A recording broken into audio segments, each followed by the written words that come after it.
homeBistro.com. Freshly prepared, home-delivered, restaurant-quality gourmet meals delivered straight to your home. Choose from over 50-plus gourmet meal options cooked by world-class chefs and delivered frozen, ready to eat within minutes and no commitment. Welcome to the one-shop gourmet food delivery, specializing affordable options to eat right and feel great. 100% satisfaction guaranteed. Every ingredient is handpicked to the highest standard. And why you should buy from homebistro.com? Restaurant quality, made with natural ingredients, delivered right to your door. Overnight shopping is available. Diabetic, paleo, heart health, and vegetarian options to eat. Doing business since 1999. Courteous, knowledgeable, and professional support. Complete PCI compliant SSL security ordering, and great meals. Choose from some of my favorite dishes: the Mediterranean chicken with orange honey sauce, the charbroiled chicken romesco, or the grilled chicken breast with sweet and spicy vegetables. No matter what you choose, you can't lose with homebistro.com. Eat great, feel good, and save some money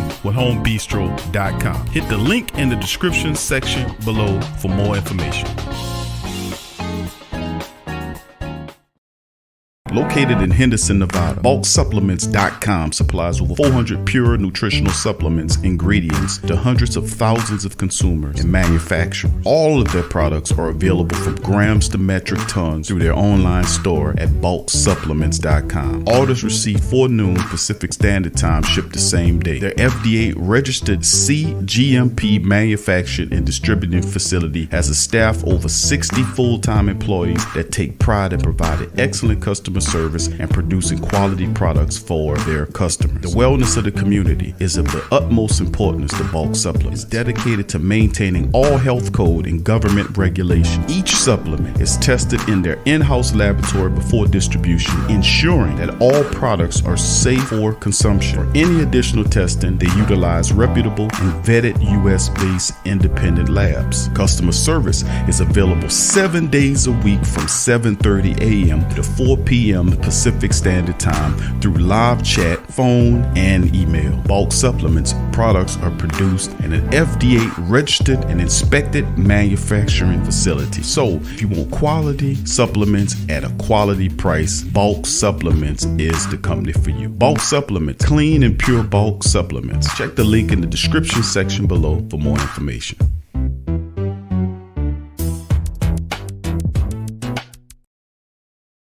TheWhoThatDaily.com. That's right, TheWhoThatDaily.com. Your one-stop shop for everything New Orleans Saints, New Orleans Pelican, LSU Tigers, and even the top flight boxing news. So if you're a Who That and you're looking for a place to stay up on your team, TheWhoThatDaily.com is your site. TheWhoThatDaily.com for the sport Who That in all of us.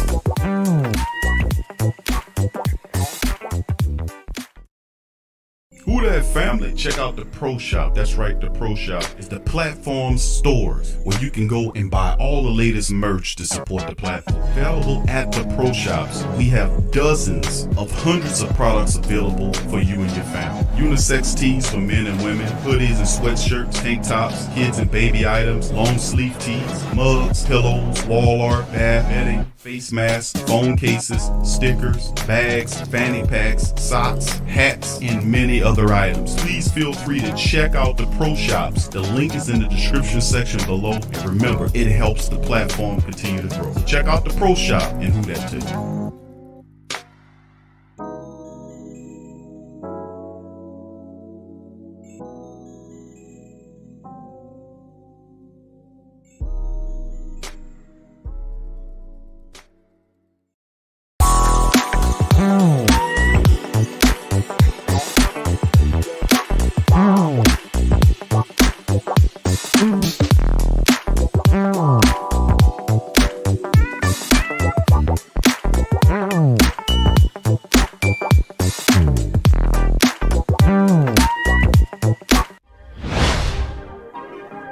Yeah. Well, all right. Like you always say, welcome, welcome, welcome. Number one sports talking D. We ain't like the Falcons, we won't blow the lead. Look, all we talk is who that, who got cut and who back. Rookies and the vets, players you should look at. It's the sports coma, you don't wanna miss it.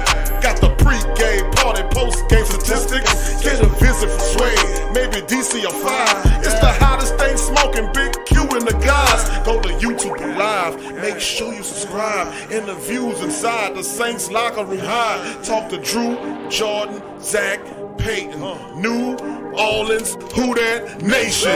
Best believe when I say we bleed gold and black. Ain't a miracle or rivalry could ever hold us back. No, Beastquake, Bounty Gate, let the truth be told. It's the sports coma, all we know is say Super Bowl. Yeah. You're listening to the Sports Coma with Big Q and the guys on the PRO Media Network.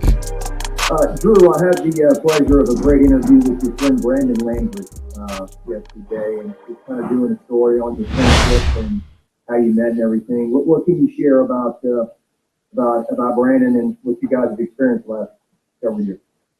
Yeah, so obviously Brandon Landry is the co-founder of Walk-Ons Sports Bistro, and now I have a chance to be his partner with that for the last going on 6 years now. So it's actually a funny story because when Walk-Ons first arrived in New Orleans, which would have been, I believe, 2011, I remember I would drive by it on the way to the Superdome, for every game day. And it was always packed outside. Everybody always seemed like they were having a great time. So I was like, man, I got to go check out Walk-Ons. So I remember walking in, and at the time I was a Jimmy John's franchisee. I just brought Jimmy John's to New Orleans. And so I was interested in the restaurant industry, and down the road, I'd always kind of dreamed of having my own sports bar concept. And so I walked in for Walk-Ons, and the minute I walked in, I looked around and said, you know what, if I were to build a sports bar, it would look and feel exactly like this. I loved everything about it. I loved the culture. I loved the vibe. Loved the menu, loved the food, loved everything about it. And so it was not too far after that I said, you know what, I'm just going to look Brandon up. I'm just going to cold call him, introduce myself, and ask him if he wants to sit down and just have a conversation about the business and just kind of see where it goes. And so that's actually how we met, was just called him up and said, hey, I love Walk-Ons, and see what your long-term vision and goals are. And we sat down and hit it off, and to franchise. They were bringing it here, and kind of my long-term goals and vision with that. And man, we meshed, and it was pretty amazing because I think we Walk-Ons had 3 units at the time, and now we just opened up our franchise number 46 and 47 nationwide, which is pretty awesome. But I'll tell you what, Brandon has been a great partner, and a guy who, ironically, was in college at LSU as a walk-on basketball player at the exact same time that I was at Purdue. So we are the exact same age. He was a business major, I was a business major. So there's just so many similarities. We both have such a love of sports, but I think more so than that, a love of being part of a team, being part of something greater than ourselves. And it's been awesome to be partnered with him. With Walk-Ons, because I think we're really building something special there. Drew, if I could ask one follow-up, he said the word about you the most way you treat people. He said he went to an LSU baseball game with you. It took an hour for you to get to your car to your seat, and you signed every autograph. You were friendly to every person that came up to you. Said you can't walk on the street without people. But where does that come from? Is that your upbringing? Is that how do you treat with every person that you said? Well, I think a lot of that's just how I was raised.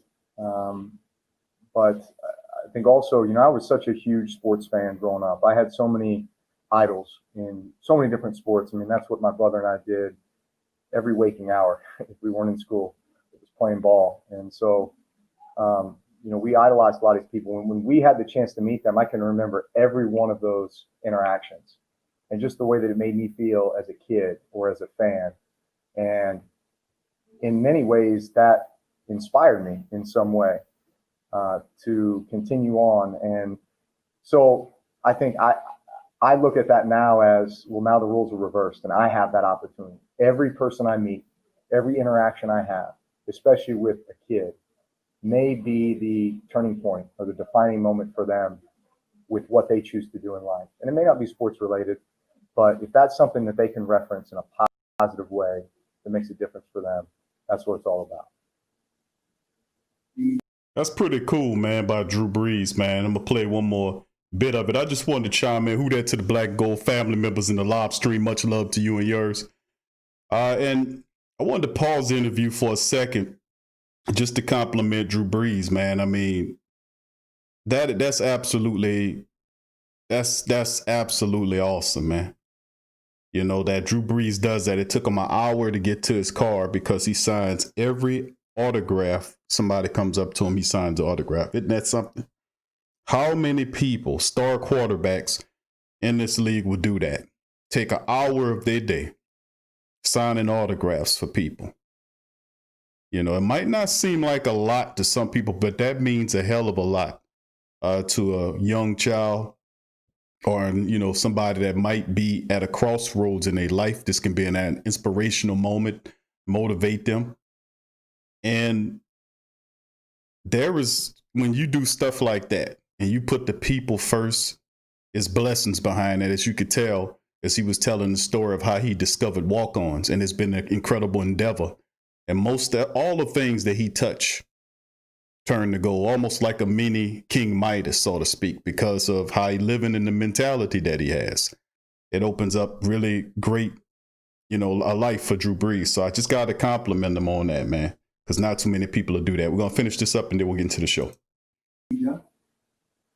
Yeah, the Saints, as long as he's been here, I've done a pretty good job at preparing for every possible contingency, and the latest with COVID is bringing on a couple special teams guys to isolate away from everybody. And with that, you're not the oldest player on the roster anymore. Happy birthday on Friday, by the way. So thinking about being 42 and still playing this game and playing against Tom Brady, who's a veteran, to use a nice word for that. Have you thought about that at all this week? I know you retweeted the History Channel meme that Tom put out there, but anything special about its matchup moving forward? Listen, I think Tom and I have a friendship and a mutual respect. And, we were texting back and forth on Monday, just kind of chuckling at this, this whole scenario, right? Listen, he's 43. I turned 42 on Friday. So that's 85 years and a lot of football experience that's going to be on the field on Sunday. Listen, when Tom Brady signed with the Bucs and I knew that he was coming to our division, I envisioned this game. So what was that, 9 months ago, 8 months ago? I envisioned this game happening because I knew our aspirations as a team to be in the playoffs and beyond, and I certainly knew what he was bringing to the Bucs and that talented roster. And so I think this is probably where we all envision being at this point in the season. That's Drew Brees, man, chiming in with his thoughts and analysis. I would play more of that because that was a pretty cool interview. I was able to listen to a large portion of it earlier into the day, but get to the show. So big ups to the Black and Gold family members in the live stream. Salute to the great Saint Think Tank. We in the building. Big ups to the family members chiming in this thing. Big ups to you and Yearns as we get going with the Sports Coma on this Wednesday. So this one called TSC Divisional Round Wednesday, Saints Talk and more. Divisional round week, we are in the building. Big ups to the family members. We in this thing. Salute to the great Saint Think Tank and salute to the entire Who Dat Nation. We in the building, baby. Big ups to you. All right, family. And Wednesday, man, and listen, fam, it's good to be, back in effect, running again and doing our thing. And I appreciate all the family members in the building. Big ups to the family members chiming in this. T-Mama, who that to you? Tyra in the building, who that to you in the roll call? Who that for life, who that to you? Space Ghost, who that to you? Pick it and flick it, who that to you? Tori Shepard Sr., who that to you? Kai the Great, who that to you? Phila Throdox, who that to you? Josh Goat 23, who that to you? David Kemp, who that to you? GM Kev, who that to you? Jerry Port Jr., who that to you? Dada, what's up, Dada? Who that to you, baby? Swag Fan, who that to you? Big ups as well, fam. All right, big ups to all the great Saint Think Tank family members chiming in this thing as well. As I keep scrolling down here, KB, who that to you? KB, good to see you in the chat. Much love, Sat Scott. What's up, fam? Who that to you? Robert Clark, who that to you? Troy Thompson, who that to you? Wallace Smith, who that to you? Let's see what else we got chiming in. The Truth Hurts, who that to you? RG, who that to you? Smokeless, what's up, young brother? Smokeless YT, who that to you as well? Big ups to the brother. All right, who else we got chiming in? What's up, Jadon? Who that to you, Jadon? Big ups to you, Javier. Who that to you? Brian Pearson. What's up, Brian? Who that to you, fam? Kenny Sutton. Who that to you? William Saborn O'Reilly. Who that to you as well? What's up, fam? Thank y'all for chiming in. Joe Gitry. What's up, Joe? Who that to you, man? Don Duck. Fofo. Who that to you, fam? Lavelle. What's up, Lavelle? Lavelle Brown. Who that to you? As well chiming in this thing. Much love to all the family members. We in this thing. Big ups to all the family members. If you didn't hear your name, give me a who that. And I give you a who that back, baby. We in this thing. So in this installment of the Sports Coma fam, we're going to go over a few news, notes, and items. We started the broadcast off with Drew Brees chiming in on his business endeavors. He had his story about walk-ins and how he got involved with that. He just drove past it, seen it, and said, you know what? Let me go see what that's like. He went in there, bam. So, and then his life was forever changed along with the guy that owned the damn building.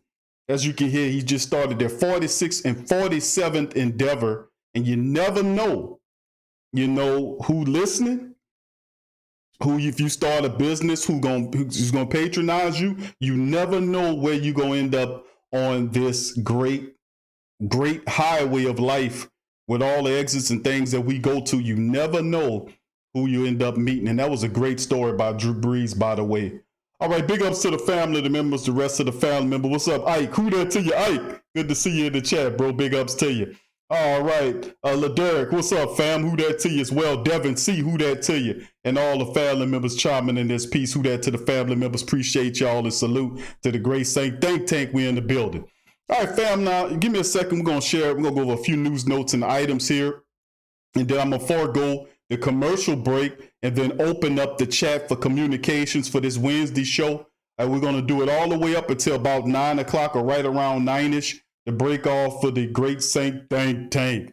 For the Pelican post-game report, actually. So we'll see what's going on with that as well.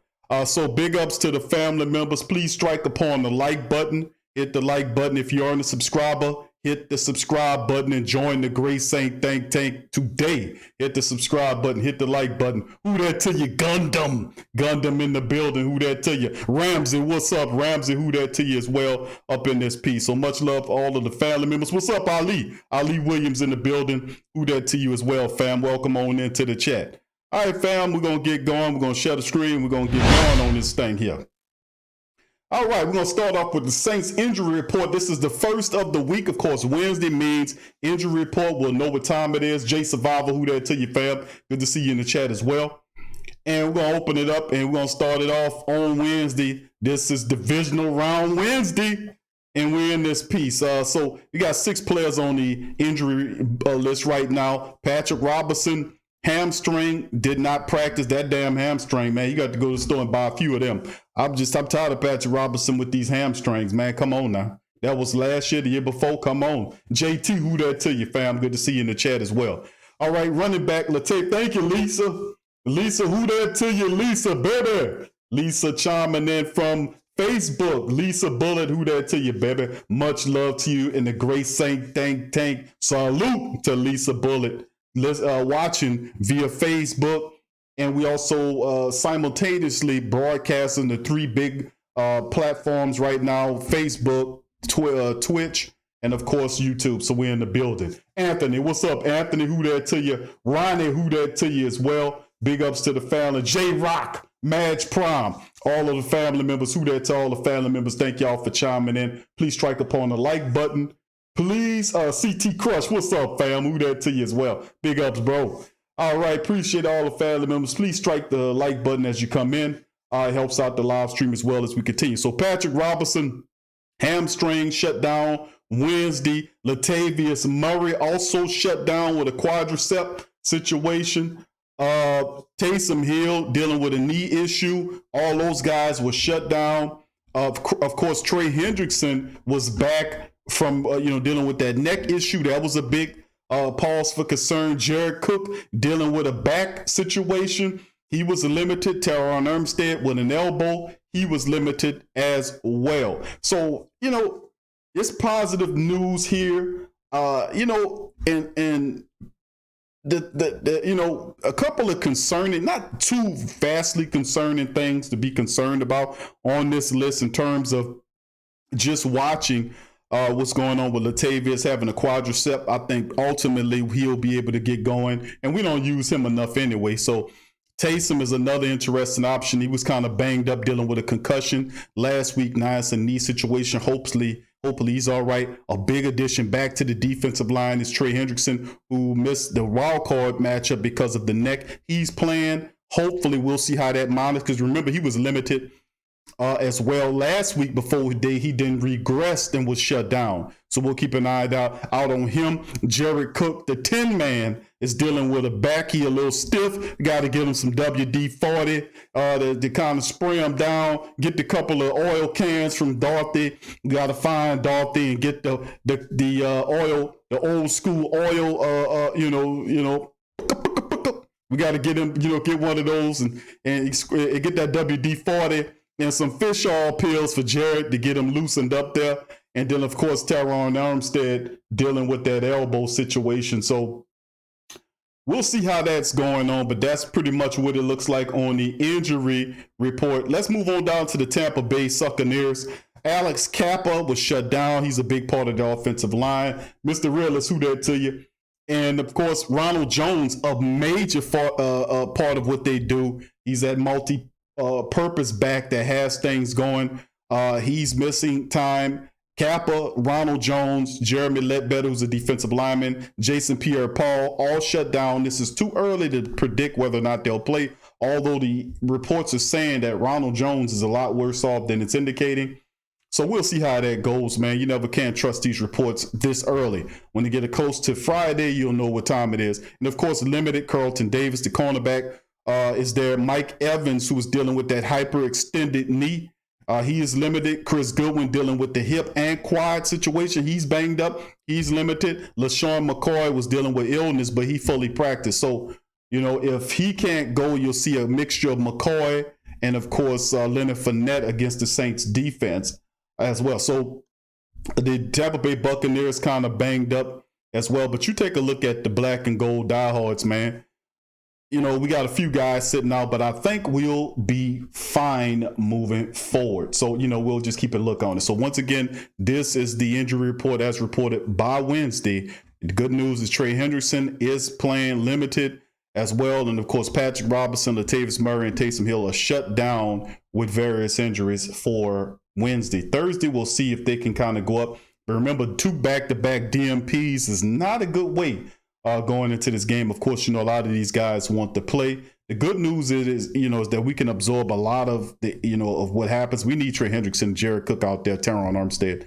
So we'll see how it shakes as we move further into the week.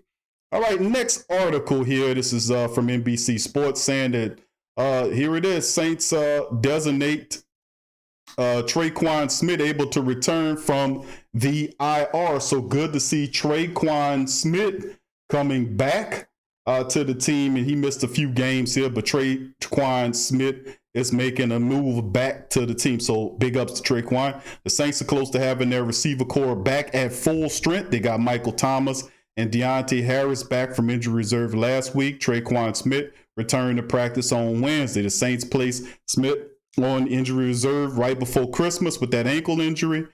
He was hurt in that Kansas City matchup, but Smith set career highs in his third NFL season with 34 catches, 448 yards. He had 4 touchdown catches and was one shy of the 5 he had in each of his first 2 seasons. So a damn good year by the makings of Traquan Smith as he will make his way back to the team. So big ups to Traquan Smith as they return back to the fold. Okay, let's move on to the next one. And this is one right here to talk about as well, is the fact that the Supreme Court throws out conviction for former Saints player Will Smith's killer.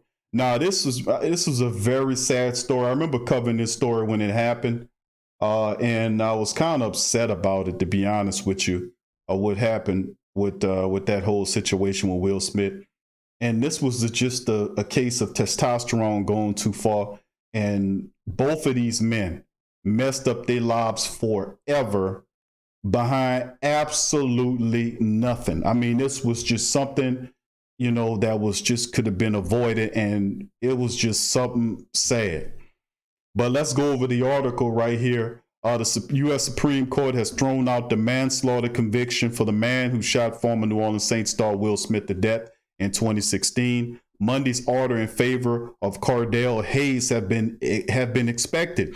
In December 2017, the jury convicted Hayes by vote of 10-2 on charges of manslaughter and attempted manslaughter in the death of Smith and the wounding of Smith's wife, who was struck in the leg by gunfire. But the Supreme Court has ruled since that such conviction must be unanimous.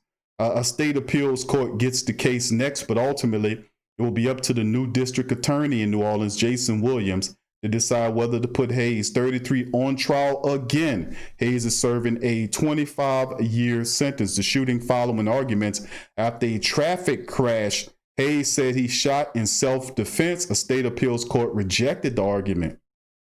Surveillance video from the night of the shooting showed Smith's Mercedes, a SUV, possibly bumping Hayes' Hummer, then driving off. Hayes followed them and rammed his vehicle into Smith's. Now, just absolutely stupid. Just stupid behavior here. Absolutely, just terrible. But both then got out and argued in the streets. Hayes insisted at the trial that he had fired after a drunk, angry Smith retrieved a gun from his car and fired first, but Hayes was the only witness to say Smith held the gun or fired it. A handgun was found loaded but unused in Smith's car. Williams' office issued a release noting the Supreme Court action on Hayes' case and another lesser-known split verdict case in Louisiana. It said both cases will receive thorough review and a decision in the coming weeks on the best way to proceed under law to deliver justice. Now, Smith, a 34-year-old father of three, was a defensive lead on the Saints team that lifted the spirits in New Orleans after Katrina. He helped carry the team to a winning season in 2006 in a Super Bowl victory. Hayes, 33, who owned a tow truck business, he played semi-pro football, and he's a father of a young son. Now, the other case that they're making reference to is another case where it was absolutely road rage with Joe McKnight. If y'all remember that, Joe McKnight, who's from the West Bank. I think Joe went to school at John Ehret, and he had a situation with another driver, and the guy he got out his car and he felt threatened. The guy shot Joe to death at a traffic intersection, and he was put into this case, and his case was also being under review as well. So, just to, kind of elaborate on this was absolutely terrible. This was two people that, lives didn't have to go that way. This didn't have to become what it was. If the guy bumped your car, you didn't have to go and bump his car.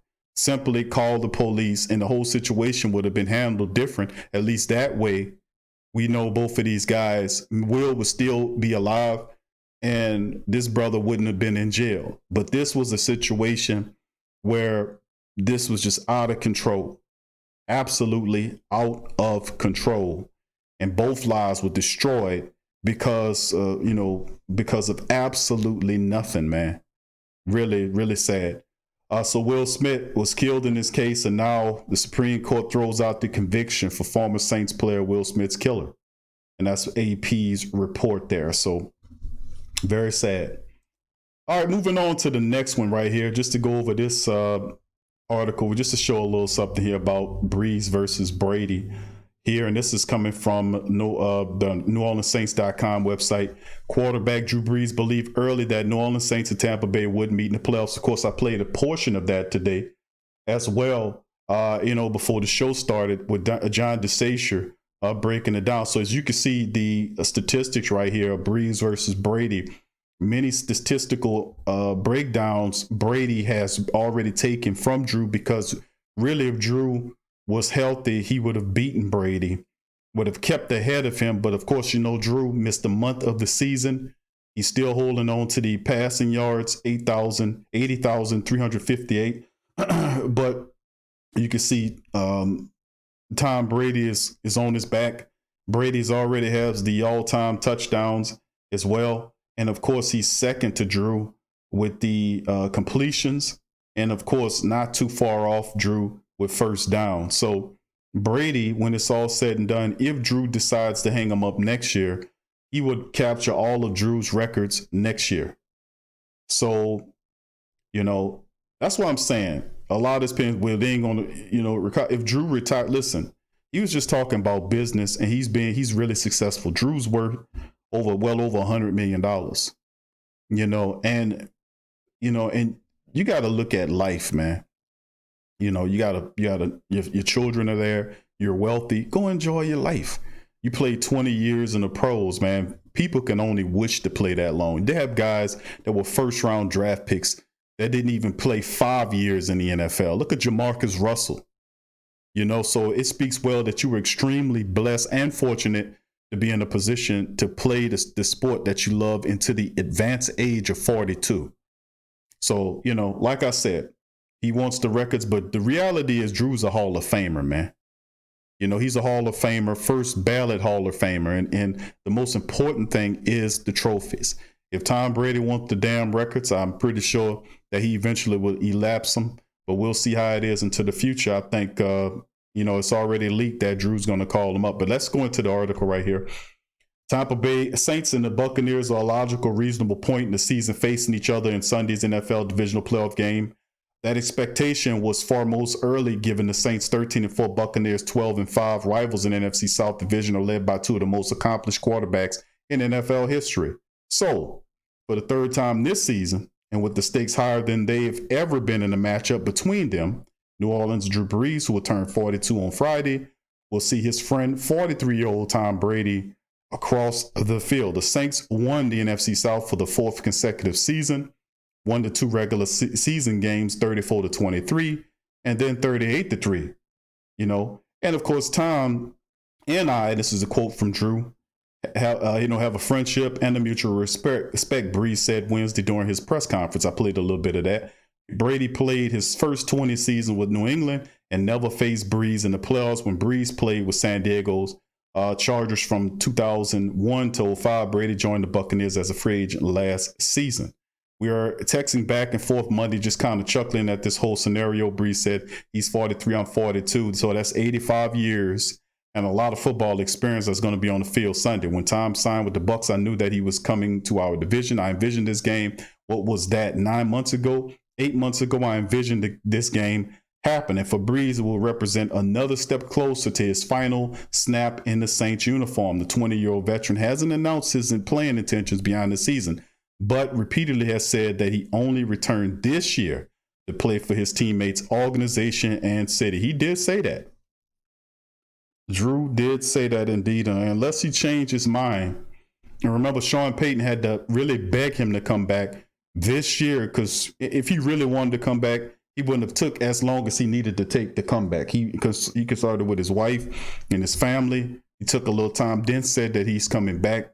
So, Sean Payton asked him for a year to cultivate Taysom Hill, who he said was the franchise quarterback, ultimately before signing Janoris Jenkins. But, we'll see how that shakes. But that's the article right there. So you can see the statistics between these two guys, man. Going to be interesting. Don Juan Fontaine, who that, fam? Good to see you in the chat. Big ups to you as well. All right, and of course, the final article before I turn and get into the news and notes is the Saints cut newly signed specialists Blair Walsh and John Denny. What it means. Saints signing. I thought we was holding these guys for the C-19 possibly. I thought that was the case, but of course, you never know. Tragic. Who that to you, Tragic? Charles, who that to you as well? Big ups to you, fam. All right, so this is what it is. And this just happened, not to mention, fam. This happened earlier today. As a matter of fact, let me see what the timestamp is on this. Hold on here.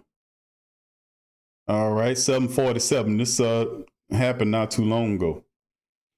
All right, so let's take a look at it. Well, that's odd. The Saints released veteran long snapper John Denny and free agent kicker Blair Walsh to the practice, to their practice. Just free agent to their. Well, let me start again.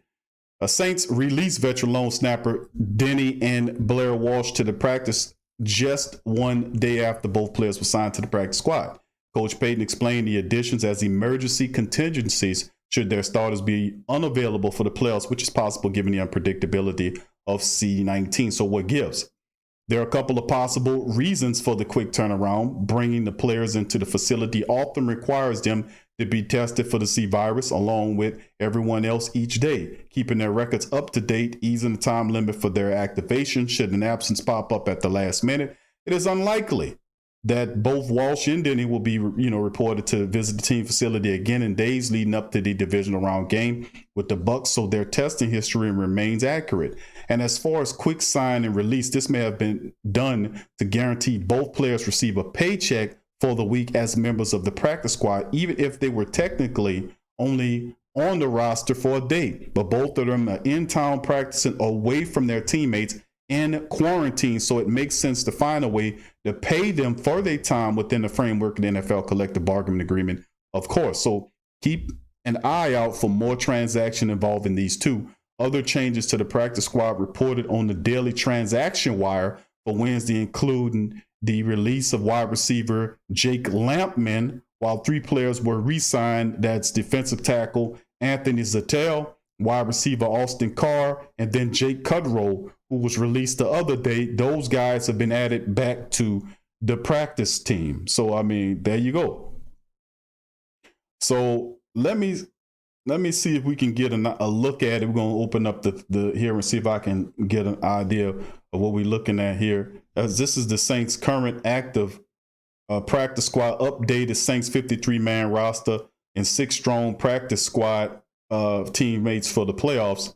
Of course, you see Drew and Taysom and all these guys. You know about all these guys here. Jameis Winston, Trevor Siemian is still there. Of course, at AK-41, Latavius is there. Dwayne Washington is there. Ty Montgomery is on the active roster. He's well for everybody who wants to know. Tony Jones Jr. is on there. Michael Burton. You look at Jared Cook, the 10-man, and all these guys. Of course, Troutman, all these other guys here.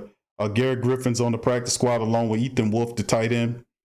Michael Thomas as well. Emmanuel Sanders, Deontay Harris, Marquez Callaway, Jawan Johnson, LaJordan Humphrey. Tommy Lee Lewis is on the practice squad as well. Lampman was released.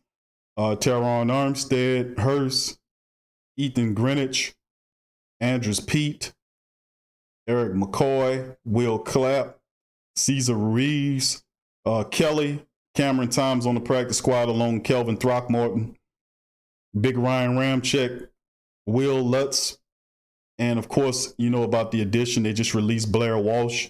Tommy Morstead is there. Zach Wood is there. And they released Denny, as well as we just going over the previous report. And then, of course, you go over the defensive players, Cam, as well as Davenport, Granderson, Hendrickson is there. Onyemata, Malcolm Brown, Sheldon Rankins, Shai Tuttle, Malcolm Roach, Big Ryan Glasgow is still on the defensive, is on the practice squad. Demario Davis as well, Alex Anzalone, Zach Bowen, Craig Robertson, Kate Nellis, Chase Hanson's on the practice squad with Andrew Dowell.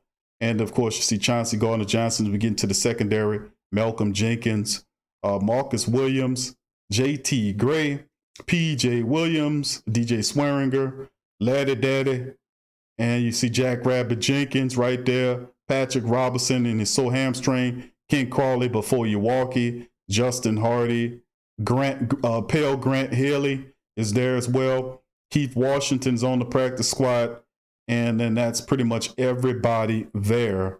And of course, I just talked about the guys that just added. Jake Cutrow, Austin Carr is back there as well. So with that being said, that's a list of everybody there as well. And this will more than likely be the roster we take into the divisional matchup against the Tampa Bay Succaneers coming up Sunday afternoon in the best game of the weekend. Travis Daisy, who that to you? Travis, good to see you in the chat, fam. Big ups to you. And there it is, family. So that's the latest information that we've had right now pertaining to the Saints news. We'll do a quick recap for those who missed it earlier, and then we'll forego the commercial break and jump right into the commentary, and then of course opening up the phone line so the family members can chime in, and we'll take calls all the way up until about 9 o'clock. All right, this is the injury report and summation. The Saints, 6 guys are on the injury report on Wednesday. Patrick Robinson with his bad hamstrings. Latavius Murray dealing with quadricep issues. He was DNP'd. So was Taysom Hill with a knee situation. Good news is Trey Hendrickson returned from his neck problem. He was limited. Jared, the 10-man Cooks, was limited as well. They're trying to put some WD-40 on his back. Teron Armstead, elbow issues were limited as well. So I'm looking forward to see what that report looks like tomorrow for the Saints on Taysom Hill and Latavius, but I'm not expecting nothing. Patrick Robinson, who's a dime back at this stage, Chauncey Gardner-Johnson, all those guys are healthy. So if he's not able to play, I think we do all right.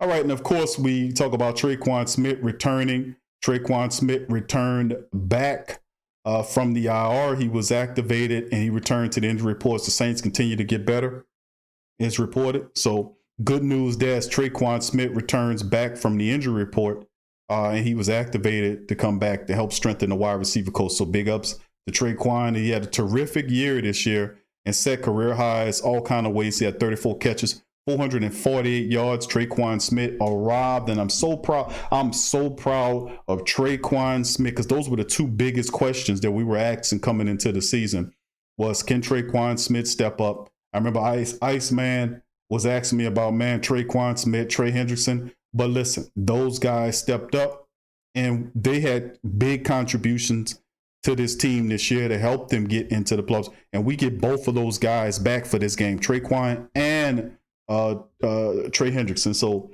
big ups to both of those young players, man. They have phenomenal seasons, especially Trey Hendrickson, double-digit sacks on the year. What a excellent season. Those contributions were big for the Saints this year. And of course, we covered Supreme Court throws out conviction for former Saints player Will Smith's killer, Cordell Hayes, who shot Will back in 2017 in December, days before Christmas. What a terrible time it was for the Smith family. And rest in peace to Will Smith, man. Really sorry. But listen, really, kind of an unintended segue there, because we just got you talking about Trey Hendrickson, who wears number 91, and that was the former number of the great Will Smith. So he's doing that service he's really carrying on the great tradition of that number 91, doing great with Will Smith's former number, Trey Hendrickson really stepping it up. All right, moving on. And of course, we talked about the impending situation between the Saints and Breeze. As you can see the numbers there and the mutual respect both of those Hall of Fame quarterbacks have for each other. And of course, Drew can always say, even though Tom Brady might have more Super Bowl rings than he does, he can always say that I beat your ass when you came down here, and when I was playing, you couldn't mess with me, whatever. He can say ultimately, I think Tom Brady plays until he gets all of the records. I don't think Drew Brees, at this point, he knows he set them, and those records are meant to be broken. So I'd be really surprised if Drew does come back as a player. I've been pushing the idea that Drew Brees should come back if the Saints could match or perhaps sway him to come back to the team as a coach of some sort, or, a special advisor to the team, or an assistant coach, a special assistant to the offense, passing game coordinator or something like that. if he'd be interested in coming home and staying home, sleeping in his own bed when they play at home versus going travel around on the road to be with NBC. So, I mean, you know, just something I'm throwing out there. But eventually, this could be something where Drew, if they can do that, they can eventually move him into a position where he can be a head coach. But Drew Brees has a really solid mind. He knows the offense in and out. He's really good at articulating the messages to players around him. Got a good spirit. He's a good dude generally. So it'll be really a big plus if the Saints some kind of way could retain him in that capacity. And even though you're going to be paying him $20 million next year anyway, that's on the cap for Drew. You might as well get your money's worth, right?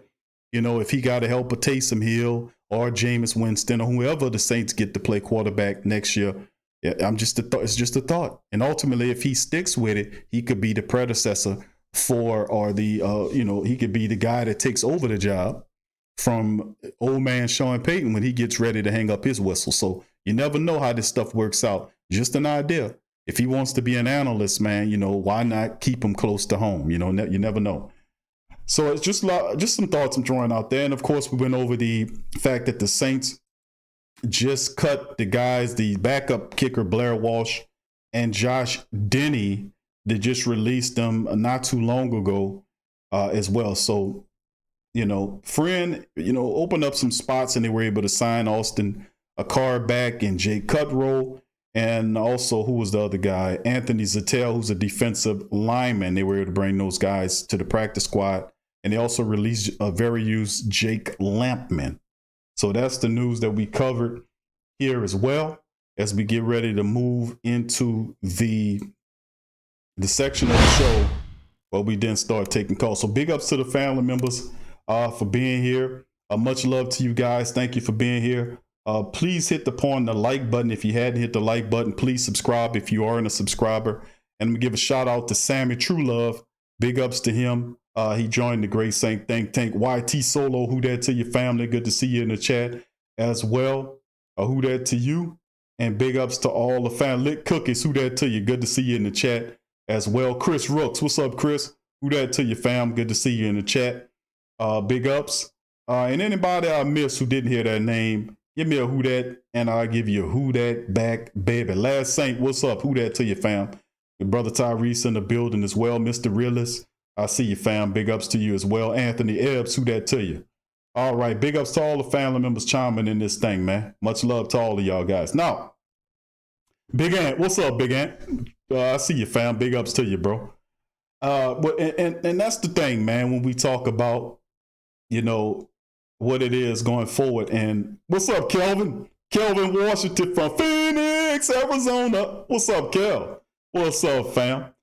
And listen, fam, to be honest with you, man, the Saints, man, even though we had a few, you know, I guess we could say a few hiccups in the Bears game, but not really that much. We were basically in cruise control. Who that to you, Hopeful Effect? Good to see you in the chat, fam. Big ups to you, Iceman. Who that to you, fam?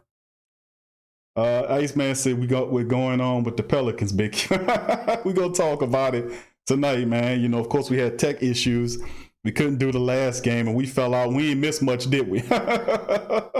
Miguel, who that to you? Good to see you in the chat. Young City Night War, what's up, fam? Who that to you? Original Hot Boy 504, who that to you as well? Big ups to you, fam. Well, you know, and that's the thing, fam. In this matchup, man, this is going to play really well. This playoff season is going to play really well. You know, the Rams are going up there to Green Bay, and listen, they can beat the Packers. Really, I hope I won't go see the Packers. You know, I want to go up there. They said, well, Q, why would you want to pull them out of the dome to go way up there? Because listen, we the Super Bowl champions. It ain't going to stop nothing if we go up there and play in the snow. And we talked about that before. And even Ryan Clark, a.k.a. Chris Tucker, he was saying stuff that wasn't as funny as Chris Tucker. But the reality is he said some actual truthful stuff, which when you're playing in the snow, it neutralizes your east-west game, which means you run an east to west as opposed to north to south. And listen, we have a mean north to south game. All that means is that neutralizes Sean Payton's 1,001 screens that he liked to run sometimes. Now, he was pretty under control in the Chicago Bears matchup. He was pretty under control in the last two matchups of the regular season. And I'm proud of that fact that we've cut down the screens because we realize and they're not working. But the Saints are built to win in the snow. They built to win in the mountains. We thought altitude would mean something. Altitude didn't mean nothing but an ass whooping to the Denver Broncos. And they might not have a quarterback, but our quarterback only threw 58 yards. They knew we were running the ball. So environment should not stop or shouldn't be an impediment to a Super Bowl team. I keep saying it. The Saints are so better. They're so much better than any of the rest of these teams. I keep saying that. And I don't mean to kind of be on some, you competent, you kind of competent. Q. Nah, man, I've been watching the Saints for years, man, especially this year. And when you span out and you see go over and you see the landscape of the NFL, and then you see all of these other teams, the Green Bay Packers, the Tampa Bay Buccaneers, and all these other teams. Who that to you, Marty? Good to see you in the chat, Marty. When you see all these other teams out there and you say to yourself, wow, the Saints coming into the season, they knew that the Saints were deep. They knew. We knew. We said, man, the Saints added Emmanuel Sanders, they added Malcolm Jenkins, and they added them for certain reasons. And those reasons was for this point in time. Malcolm Jenkins was responsible for helping Marcus Williams become a better safety. That happened because of Malcolm Jenkins. He also helped a lot of guys in that secondary. Janoris Jenkins was a big part as he was through the season probably our most complete and balanced cornerback. Now he dropped a shitload of interceptions, but still in all, I got to give it to the Jackrabbit. The Jackrabbit was off the chain this year. And then you go on the other side of the ball to Emmanuel Sanders, who helped. I mean, we cannot weigh the impact that Emmanuel Sanders had on the Saints wide receiver room. We cannot weigh that impact. I mean, it is not a coincidence that every last one of the Saints wide receivers went up like this in here, especially Traquan Smith.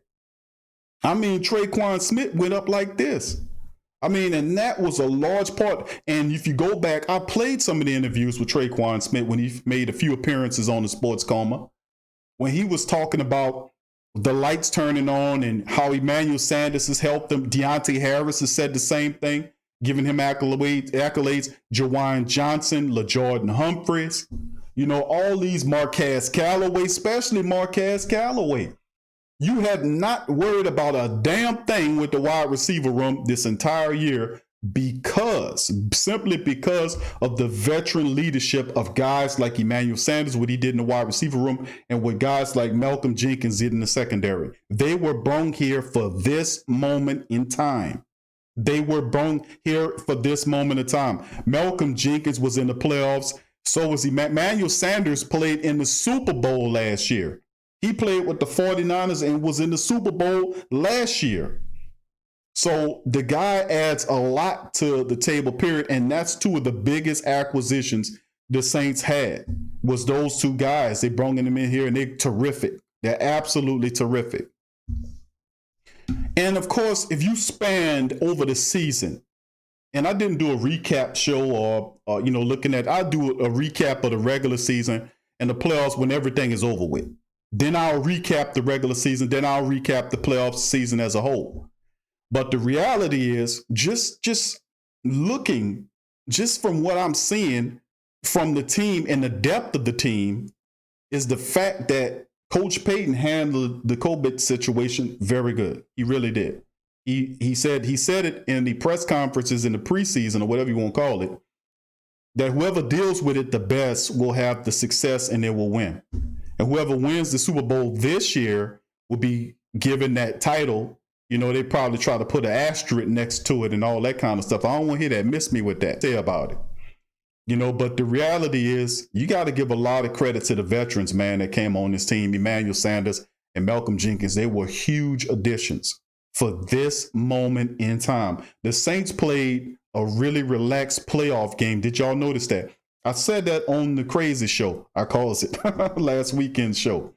Who that to you, Pelicans? Nola, good to see you. Big Irv, what's up, fam? Who that to you? Good to see you. I said that on the previous, not last show, but the weekend show when we recapped the game, how casual the Saints defense, and I'm not saying casual like they didn't give a damn. No, they was out there busting ass. But the way they was doing it was almost like they were just like when you see Kamara running and it don't even look like he running full speed because he really not. But he be moving, but he look like he's jogging and everybody else is trying to run. You know what I'm saying? That type of stuff. And it's crazy, man, to be honest with you. But all I can say is this, man, that we are a team, man, that really is doing some great stuff. And we just got to keep it moving forward. That's the bottom line, fam. That's all we got to do. We got to keep it moving forward. But anyway, fam, we're going to keep it going. I'm going to open up the chat as well. And we're going to keep on moving ahead. And we're going to keep doing our damn thing anyway. And I don't know why the screen kind of looked bad. I think it because I said C19 or something. You know, that it's the mechanisms is off the chain. Anyway, but we're going to go into we're going to break down, and I'm opening up the chat for the family members, and we're going to go over it. But listen, I want to bestow all of this stuff that a lot of family members are feeling about the fact that the Saints, they're feeling a little angst in their soul about what's going to go on with the Saints coming up here. And I just want to put some people at rest to let you know, listen, the Saints can run the ball. Listen, it's not like last year when, we knew they can run the ball, but this year, let me tell you something. The difference is the coach knows that they can run the ball. And sometimes you got somebody hard-headed, and I know hard-headed people, but when the Saints won the last 2 games of the regular season the way they did, I'm gonna just keep it real with you. The reality is that impressed Peyton in his mind, for real, because he came back to it. Look how he ran the ball in the playoff matchup. In the 2 weeks, the Minnesota game, 7 rushing touchdowns, that blowed your top. Then with no running attack, no running back room, you still put $150 up on the Carolina Panthers. You come into the game, you put 120 plus yards up on the Bears. In the Dome, the Saints are utilizing the running attack. And that was something that we put out there, and we've been saying. And it's good eventually that Coach Peyton is doing that, man, that he's actually running the freaking ball for a change. And that's been our major critique. Run that damn ball. Run it. And Coach Peyton is doing it. I got to give the man credit. He's doing a terrific job finally with the running attack. Finally. It's good seeing him finally get that going. So I want to make sure all the family members understand that point, man. You don't have to have angst in your soul. You've been whooping the referees this entire season. You've been whooping on them. You finished at 12 and 12-4. You had 2 back-to-back. You had 11 and something. You had a 12 back. You had 13 and 3. You're 12-4. And this team deeper than any team that I've ever known in the entire history of the Saints organization. Most balanced and most complete team ever. You still got a Hall of Fame Drew sitting on top of that. Alvin Kamara in his prime. Mike Thomas in his, just getting up. I don't even say Alvin is in his prime. He hadn't really reached his ceiling yet. And he's just, he's getting close to see what he really can do tearing up the league. But this year he was completely healthy. He missed the last game of the season because he wasn't doing his due diligence. He stepped out of character and did something like he wasn't supposed to do by going to that club.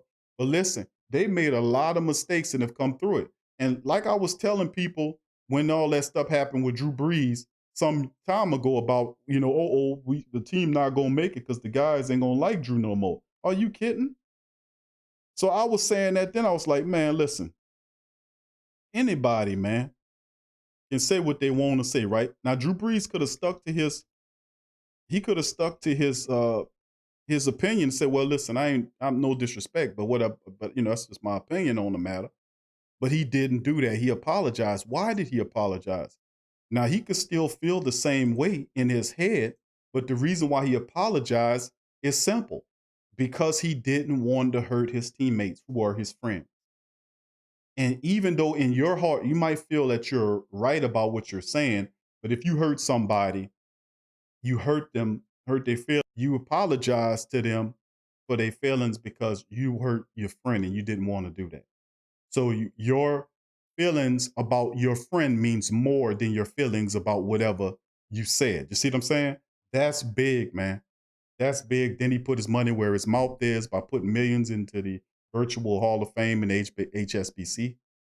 So I mean, this is the thing. This team is a real team, and when you go through that, when I seen that, I said, man, ain't nobody can mess with us.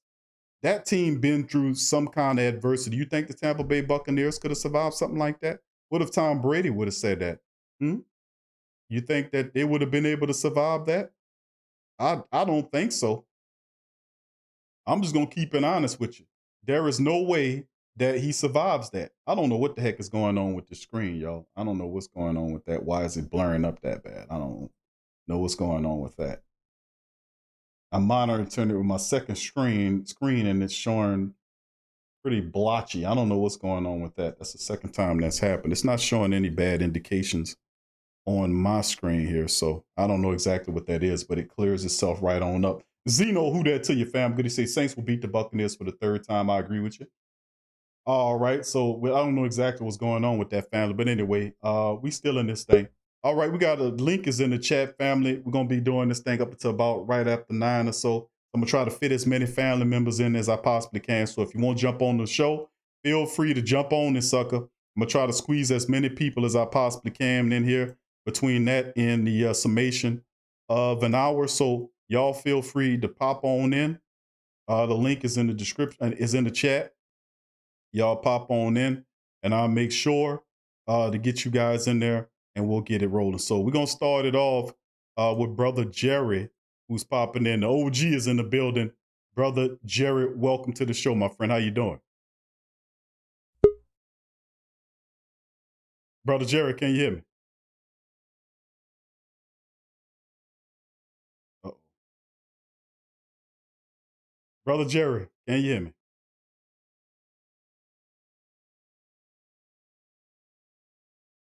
All right, all right, look like Brother Jerry. I'm gonna just keep Brother Jerry there. Brother Jerry, I can't hear you, my friend. Kind of jump back. Okay, I don't hear Brother Jerry. We're gonna bring in Josh. What's up, John? JT. What's up, JT? Who that? JT, who that? Hey, where you at there? What's up with you, bro? Oh man, it's all right. Doing okay. How everything going with you, Q? Everything's all right, huh? Everything is good, my brother. Thank you for asking. How you doing, bro? You stay right there, Oh Brother man. Jerry. Stay right there, Brother Jerry. I got you after Brother JT. Yeah. I wrote down some things, Q, from the game the other day, and I'm gonna have to hit you with them. I got like about 11 things I wrote down. They're gonna be quick and easy, you know. Okay. It starts by what's the reason, why the Saints won the game and how they won the game. Okay. First of all, our coach, I'm gonna say our coaching staff was a lot better than Chicago's coaching staff. So I didn't feel worried about anything dealing with that. That was just one of them. And what you think about that, Q? I look at games like that by coaching staff too now, because I've been watching football for years. Right. You know, position coaches, head coaches. You know, and I look at it that way. And I'm gonna start running them down to you. That was one of them. The drop pass that Mims had, that was a big turning point in the game. That touchdown, you know, he missed that, but he dropped another ball earlier in the game too. Mims for Chicago. Right. He dropped the wide open touchdown. Yeah, he did. He dropped that, and then he dropped a first down, which that would have had him down there where they wouldn't have to try a field goal or anything. Right.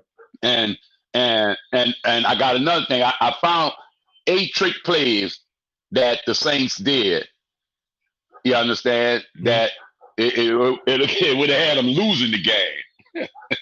It had them losing the game, but I put that in there I guess with the kind of team Chicago was, we could have done 15 trick plays and still win. You know, the way that went.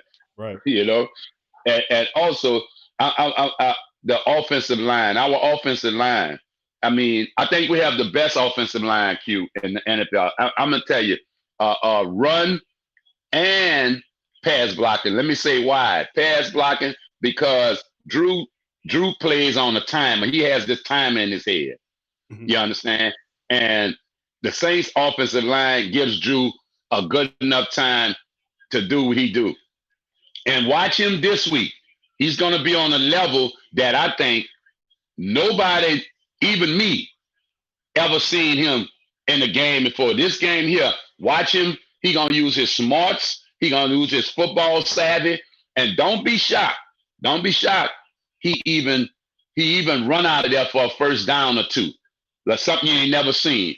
So he's going to play above himself this time. And just watch his game this week. But that's one of the reasons. That's one of the things. And I'm gonna cut short on something. But I'm just asking you about this. But this game, I think he shouldn't be throwing 38, 40 attempts. Q. I think he needs to cut down on the attempts in this game. I don't think he needs to throw 38 to 40 attempts this game. You know, he did that in the game past, which I don't know why they had him doing that. You know, that's how I look at my team. I break my team down because I've been watching them for so long, Q. Right. You know, and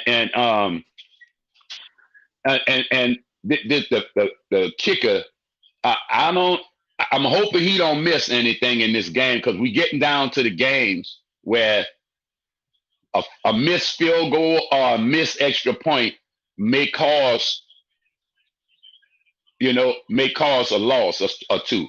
You know, not two, just cause a loss. You know, so that's why I was wondering why they took this kicker who they got off of.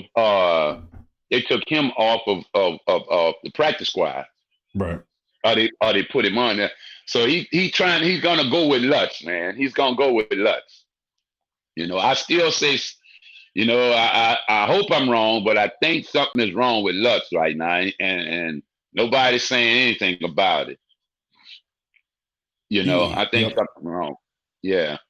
Yeah, he slumped. So, he going through a slump right now, brother JT, at the worst time, man. You know, he been we thought he kicked himself out of it, but then, you know, of course he's still in. He missed field goals, and you know, he missed the one in Chicago. Yeah. It didn't really mean anything because we were able to run away with it. So defense played well enough to do what they needed to do. So we were fine. And in that game, I mean, the referees tried to play a part. That's why I say the Saints need to come out in this game early and often scoring points, because against Chicago, that fumble that they had by number 32, he did a football move. He caught the ball.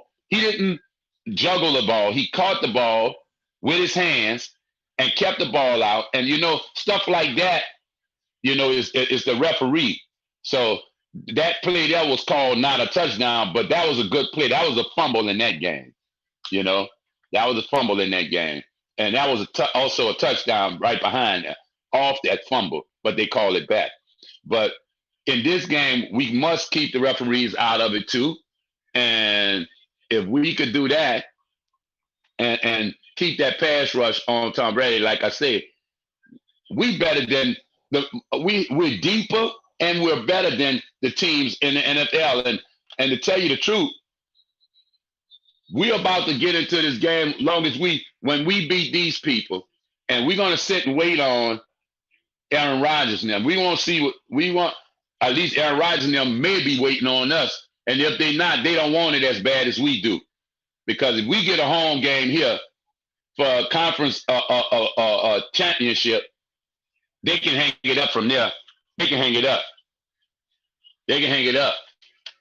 If we get that, if we get that. But let's deal with Tampa Bay first.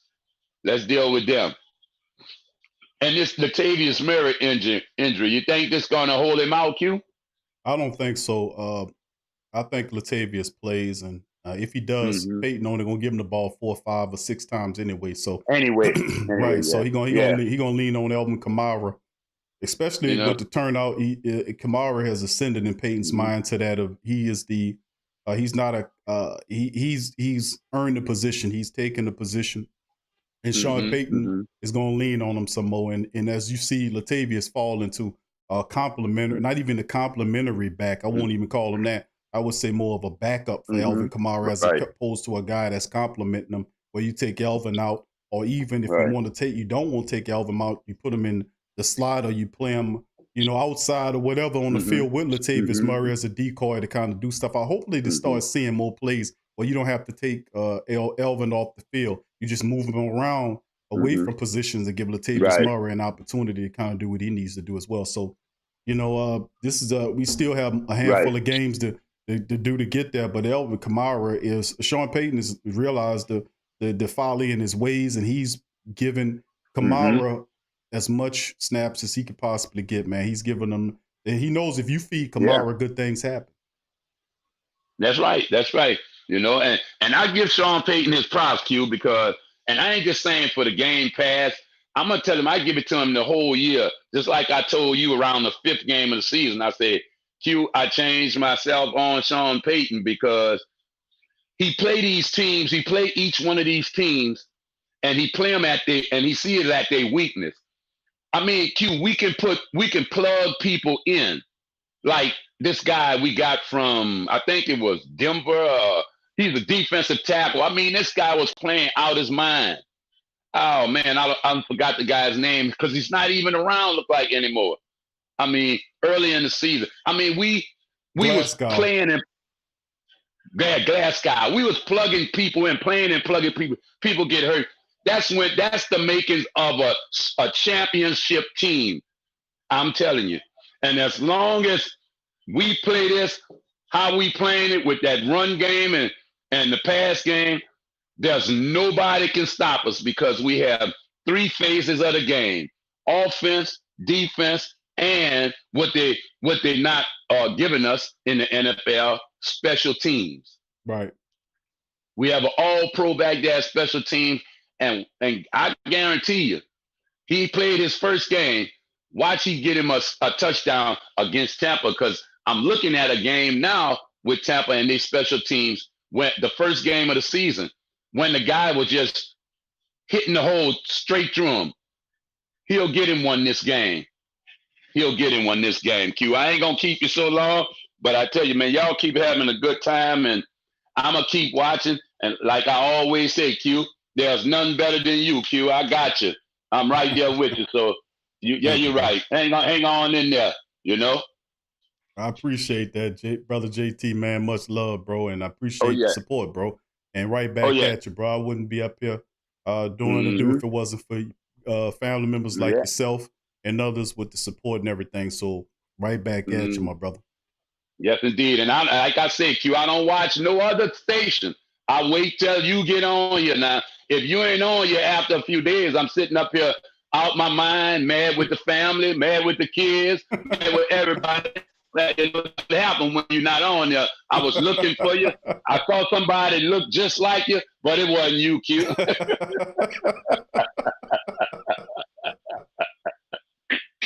It wasn't you, so I had to leave him alone. I had to wait,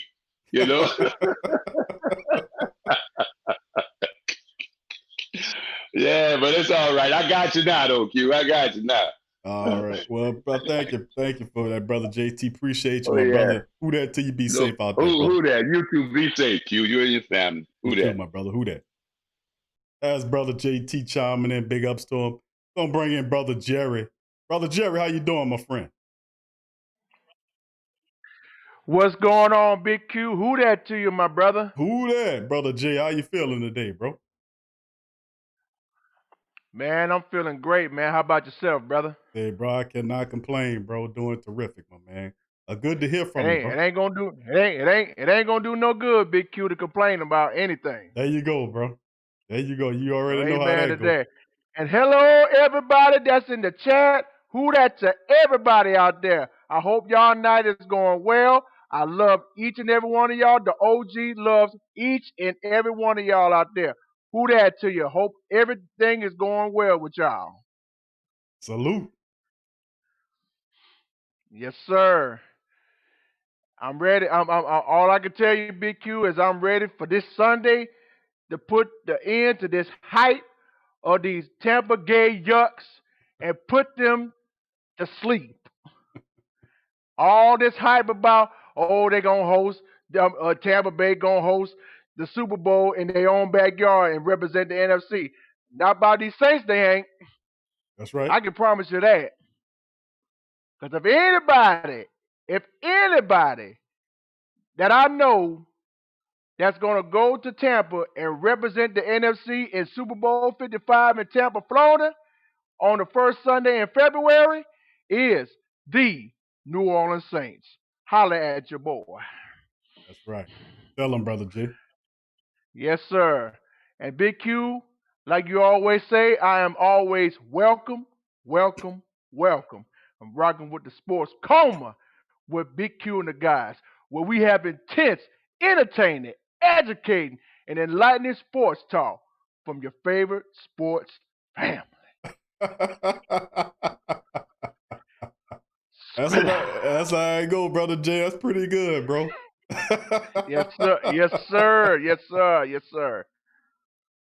So let's see. What did I come on? Oh yeah, let's talk about this game. I'm gonna try to wait till Friday to give my prediction, but I just want to give you my keys to the game, Q. All right. Feel free to, the floor is yours, my friend. All right. First off, I like how we did against Chicago. We stopped their run game from getting way out of hand. And I mean, shout out to the defensive line and the defense, because they were playing lights out on Sunday against Chicago. They were playing lights out. I can't even know who names it is out there, but everybody stepped up and make sure that they don't get too loose out there on that field. And Q, I want to see that. I want to see that week 9 mentality when the Saints went down to Tampa and just put a foot up in Tampa Bay's ass when they won 38-3. Yep. Because that week, you remember, Q, in week 9, everybody, I'm talking about everybody, picked the Tampa Gay Yucks to beat the Saints. Everybody was. What happened out there?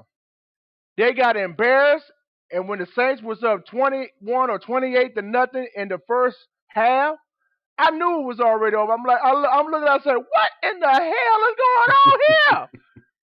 Where was this all season? Where did these Saints come from putting up 28 points out there? I'm like, where did this come from? Right. And the only score that Tampa Bay had was those 3 points. I say, wow. I know everybody going to be eating crow the next morning. After they picked the Yucks to beat us, I know everybody eating crow the next morning. I just look at them and laugh at their face, Q. Oh, man, it was lovely, man. It was lovely. You're right, but that's Brother what J. I want. But that's what I want to see in this divisional round on Sunday, because I know Tampa gonna bring everything they got, but we are loaded. The Saints are fully loaded. We are healthy. We are ready to go. And you know what I'm saying? And the offense is just gotta keep pounding on these guys, man, because if the more they do that, we got this game on lock and a possibility to host the NFC Championship. I don't want to go to Green Bay. That's why I'm picking the Rams to beat the Packers on Saturday. So when we take care of business on Sunday against the Bucks, that's going to be the NFC Championship on next Sunday. That's what I want to see. I know everybody going to pick the Packers to win, to beat the Los Angeles Rams. That's on them. But I want the Rams to go up to Lambeau Field and upset them, so that when we take care of business on Sunday over the Bucks, that's going to be the NFC Championship next Sunday. That's what I want to see. That'll be a good scenario to play out, brother Jerry. Not only that the Saints will be home for that NFC Championship matchup, but it'll also be a rematch against the Rams, the team that beat us several years ago. Yes, sir. And let me tell you like this, Q. This is not the same Los Angeles Rams that we faced 2 years ago when we had that no call. No. Mm-hmm. This team is a little different now. See, they ain't got NRC up there. They don't have Marcus Peters up there. They're playing with other teams right now. And one of them's getting ready to play against Buffalo on Saturday night, and that's Marcus Peters with Baltimore. And the other one's sitting at home because the Eagles been eliminated. Yep. So that's what that's all I got for right now. But my keys to this game, Q, we got, like we say, we got run. The main thing is we got to run the football. Right. I don't want to see no screen depot out there. I don't want to see it. Right. I want to see running. I'm talking about running over the defense. I'm talking about Kamara running over people. I'm talking about Michael Burton running over people, Latavius Murray, and whoever else the running back is out there. I want to see some running up and down the field. Right. The passing play, I mean, y'all can still do that, but running the football, that's going to tire that Tampa Bay defense. Because when they go out there, the defense is going to take care of them. We ain't got to worry about that, because I don't care if Tom Brady got Antonio Brown. I don't care if they got Mike Evans. I don't care if they got Chris Goodwin and Ronald Jones and Leonard Fournette and Shady McCoy. I don't care about that. The only thing that I want to see from this elite Saint defense is put pressure on Tom Brady, because we know without a shadow of a doubt what Tom Brady is capable of. But we know how we're capable of on stopping them.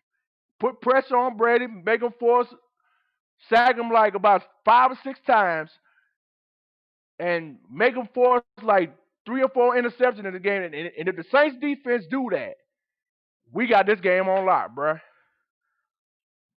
Yep, you just like that, brother Jerry. You know, I agree with you wholeheartedly, bro. Saints, Yes, the sir. Saints on a mission, bro. Yes, they are. I'm telling you, I'm not worried about these last 3 years. I'm worrying about now.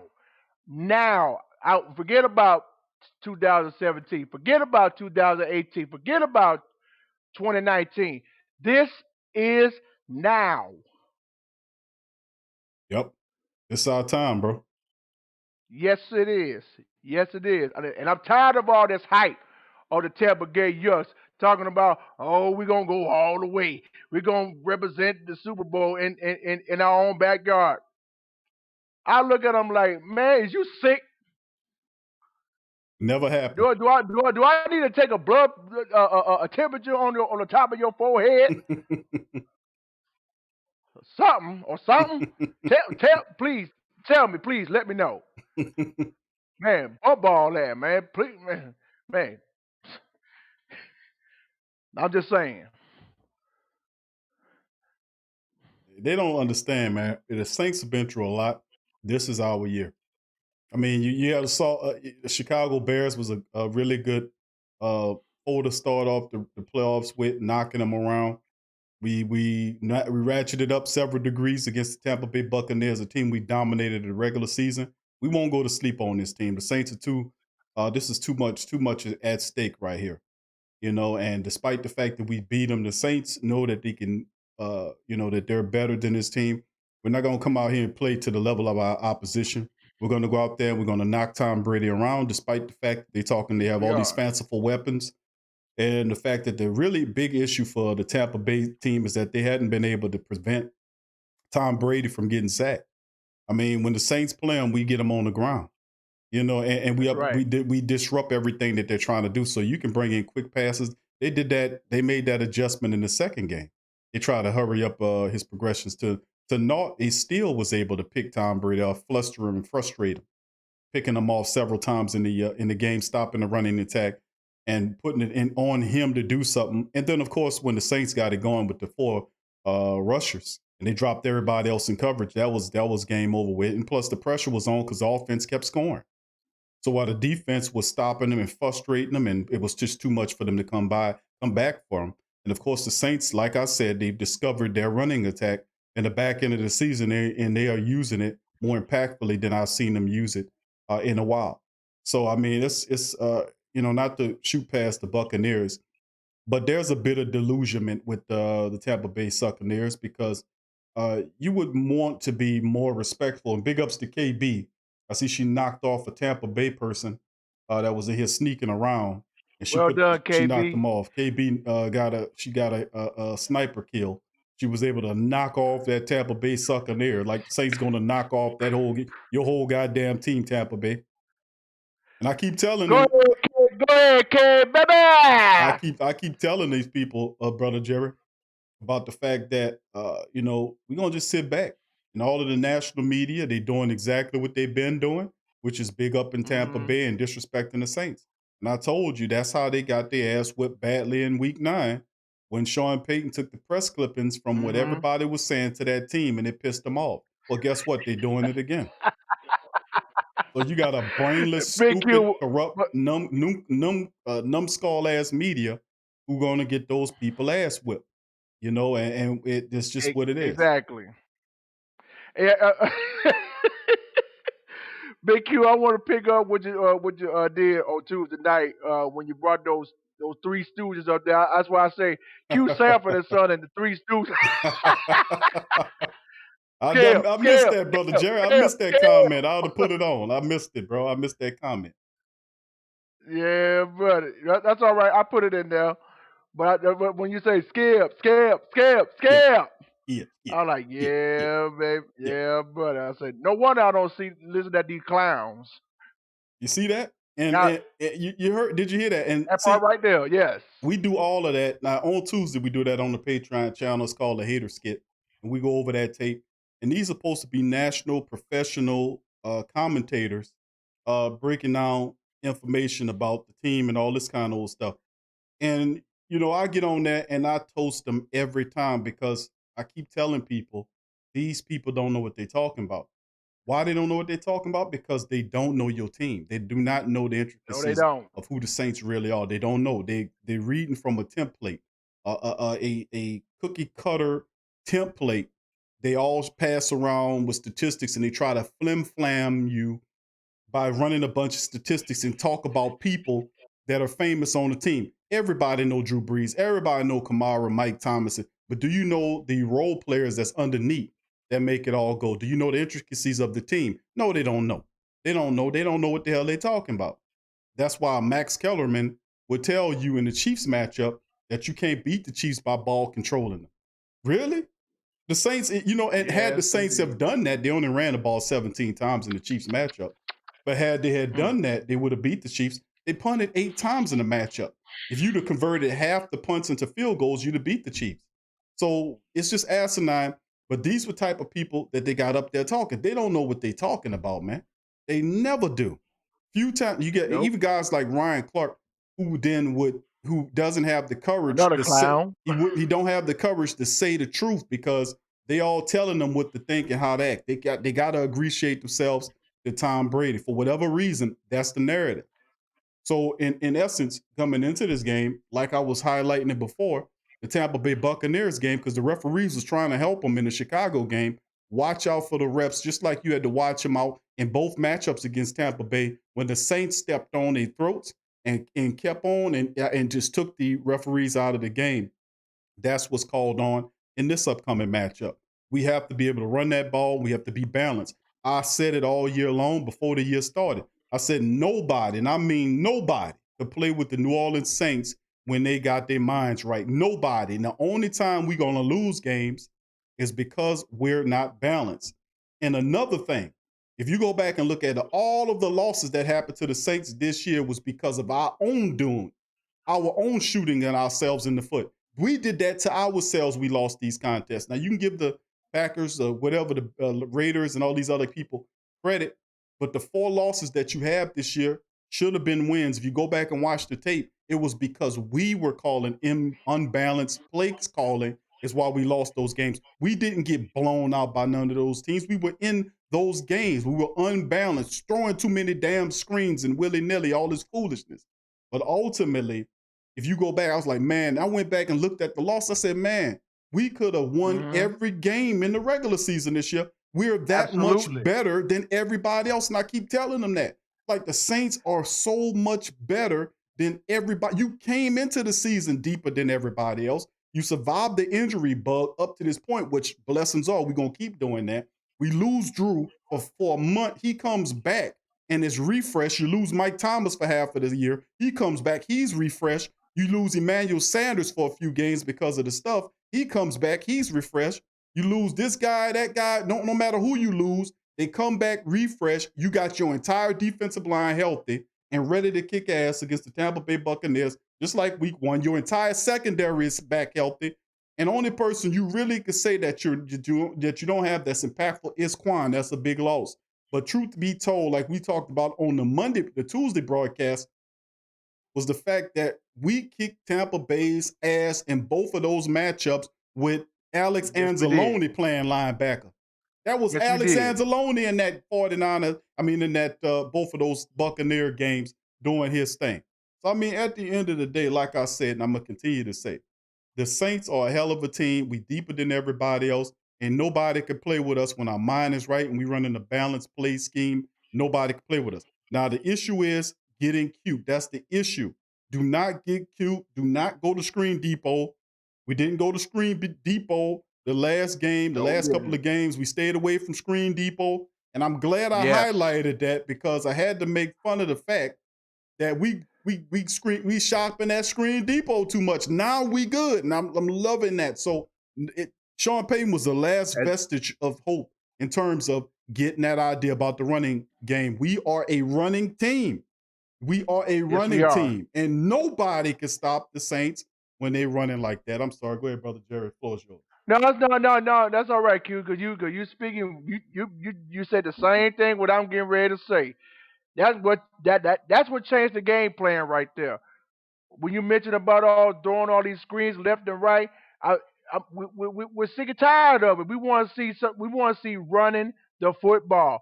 Like I said before, you mix your runs with your pass. My father always tell me, because he know about football too. He say mix your runs with your pass, because that, Big Q, and that Who Dat Nation, that is a balanced team.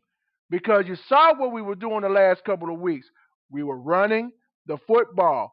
We didn't do all these screen passes left and right. Because everybody knows when they see a screen pass, they will come and attack you. That's why you have to change your game plan and run the football. It's not that hard to do. Right. Well, I'm glad we've been hitting. I was hitting Sean Payton hard all season long last year, tearing them up. And the point is, I've been saying it for a long time when we can do it, and we run a balanced play. You get the running attack going, you sprinkle those screens in there, you can do some stuff. But we have to get the running game going, the passing game off the back of the running game, keep it going, and we'll be fine. So like I said, a balanced traditional attack like we've been running, where we've been using Alvin Kamara, getting him going. Mike Thomas is back in there. You get a lot of these guys back, and we doing some stuff, man. We doing some great stuff, to be honest with you. No doubt about it. We're doing a lot of great stuff, offensively and defensive right now. The Saints got the glow, man, and they listen, dominating wins on Christmas Day. Big win over Carolina Panthers, smacking the shit out of them and going into the playoffs, knocking down Chicago. The Saints have that vibe. They have that rhythm. They have that glow. So right now we rolling. We're going to continue to roll. We got hot at the right time. We got our players rested. Traquan Smith returned. Trey Hendrickson came back. He back to practice. He was limited from that neck issue. He missed out on the last wild card matchup. But right now he's trending to get into this contest against the Tampa Bay Buccaneers and having a Chicago Bear type of defensive outing And our offense, getting Alvin Kamara, Mike, and Traquan, Emmanuel Sanders, Jared Cook, too many weapons to even make mention of. Marquez Callaway catching up. I mean, come on, man. Deontay Harris cut up in that Chicago Bears game. 7 catches, Yes, he 7 was. targets. Deontay Harris stepping up in there, being a major part of the Saints offense That's as a well. fast little joker right there. That is a fast little joker. I don't know what more can I say about Deontay Harris. That dude was, oh my God. Q, I am so thankful we got a speedy wide receiver like that guy right there, because I was hearing somebody saying that Deontay Harris is our own version of Tyreek Hill, because that little joker is fast. Yeah, he And when awesome. I'm talking about fast, I'm talking about fast. Yes, real fast, man. And you know, it's awesome to have speed like him and Alvin Kamara out there running through those defenses. And then, you know, you look at him, Tommy Lee Lewis, who has speed but doesn't have vision, will run into the back of his blockers. That's not Deontay Harris. Deontay Harris is fast, but he's elusive. Meaning he can make cuts at full speed. He has good vision where he can peek and see what's open and take. I mean, he's absolutely, and he's tough as nails.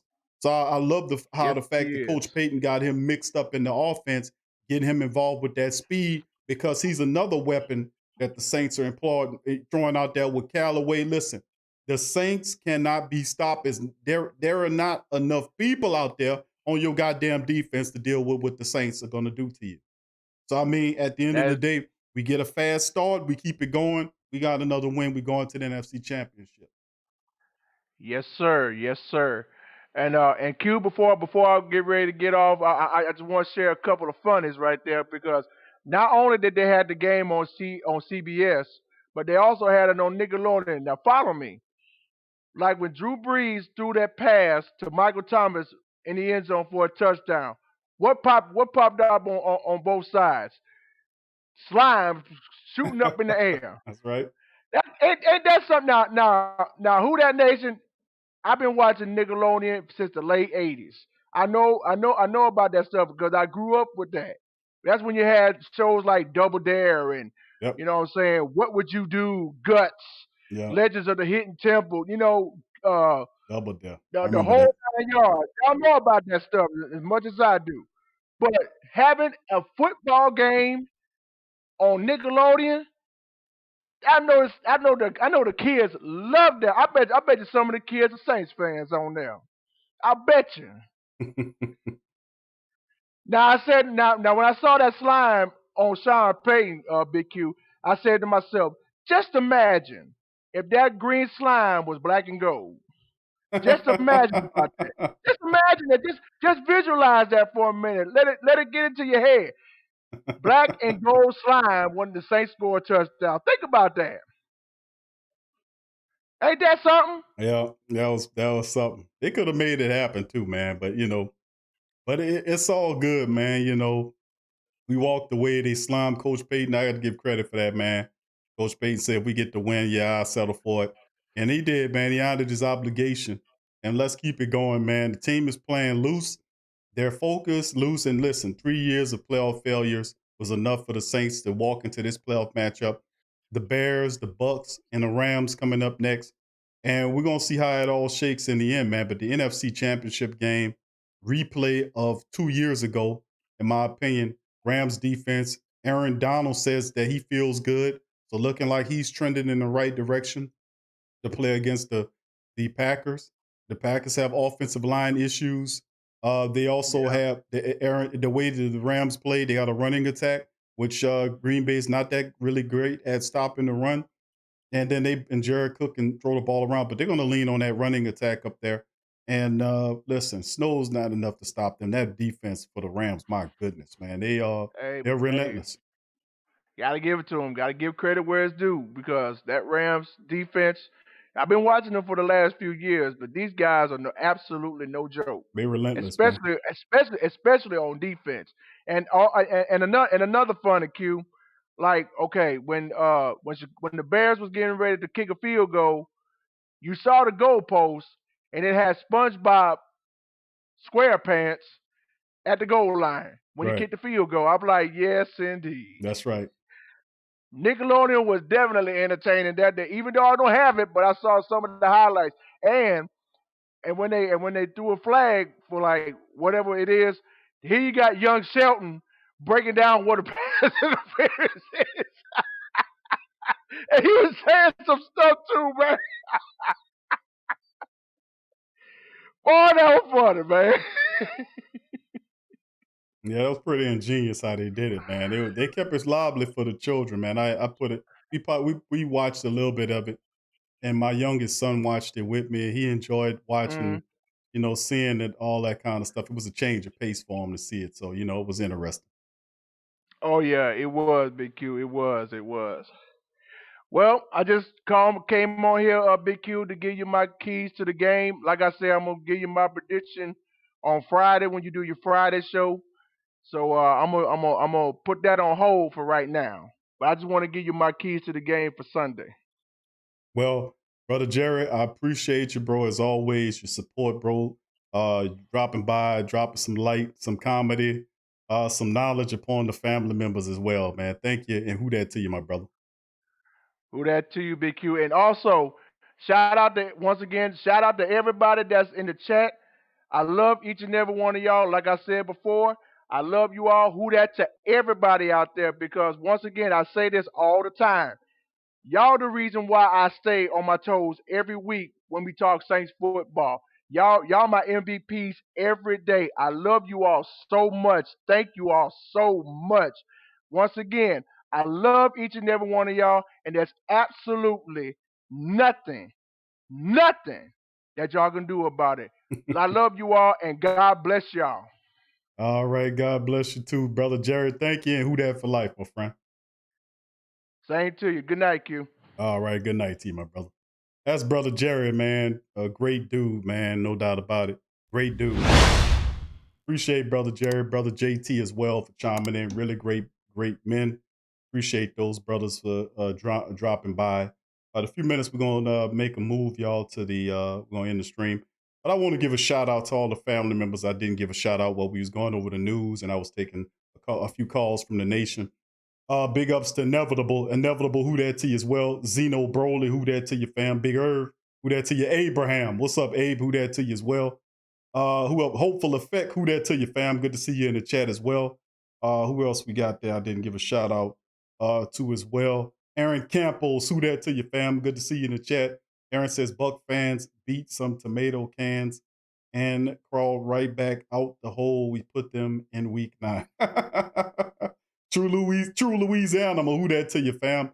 Good to see you in the chat. Big ups to you, fam. Good to see you. Dedrick, what's up, Dedrick? Who that to you, fam? Good to see you. All right, Charlie Danger, who that? Charlie, good to see you in the chat. Much love, fam. Appreciate you being here.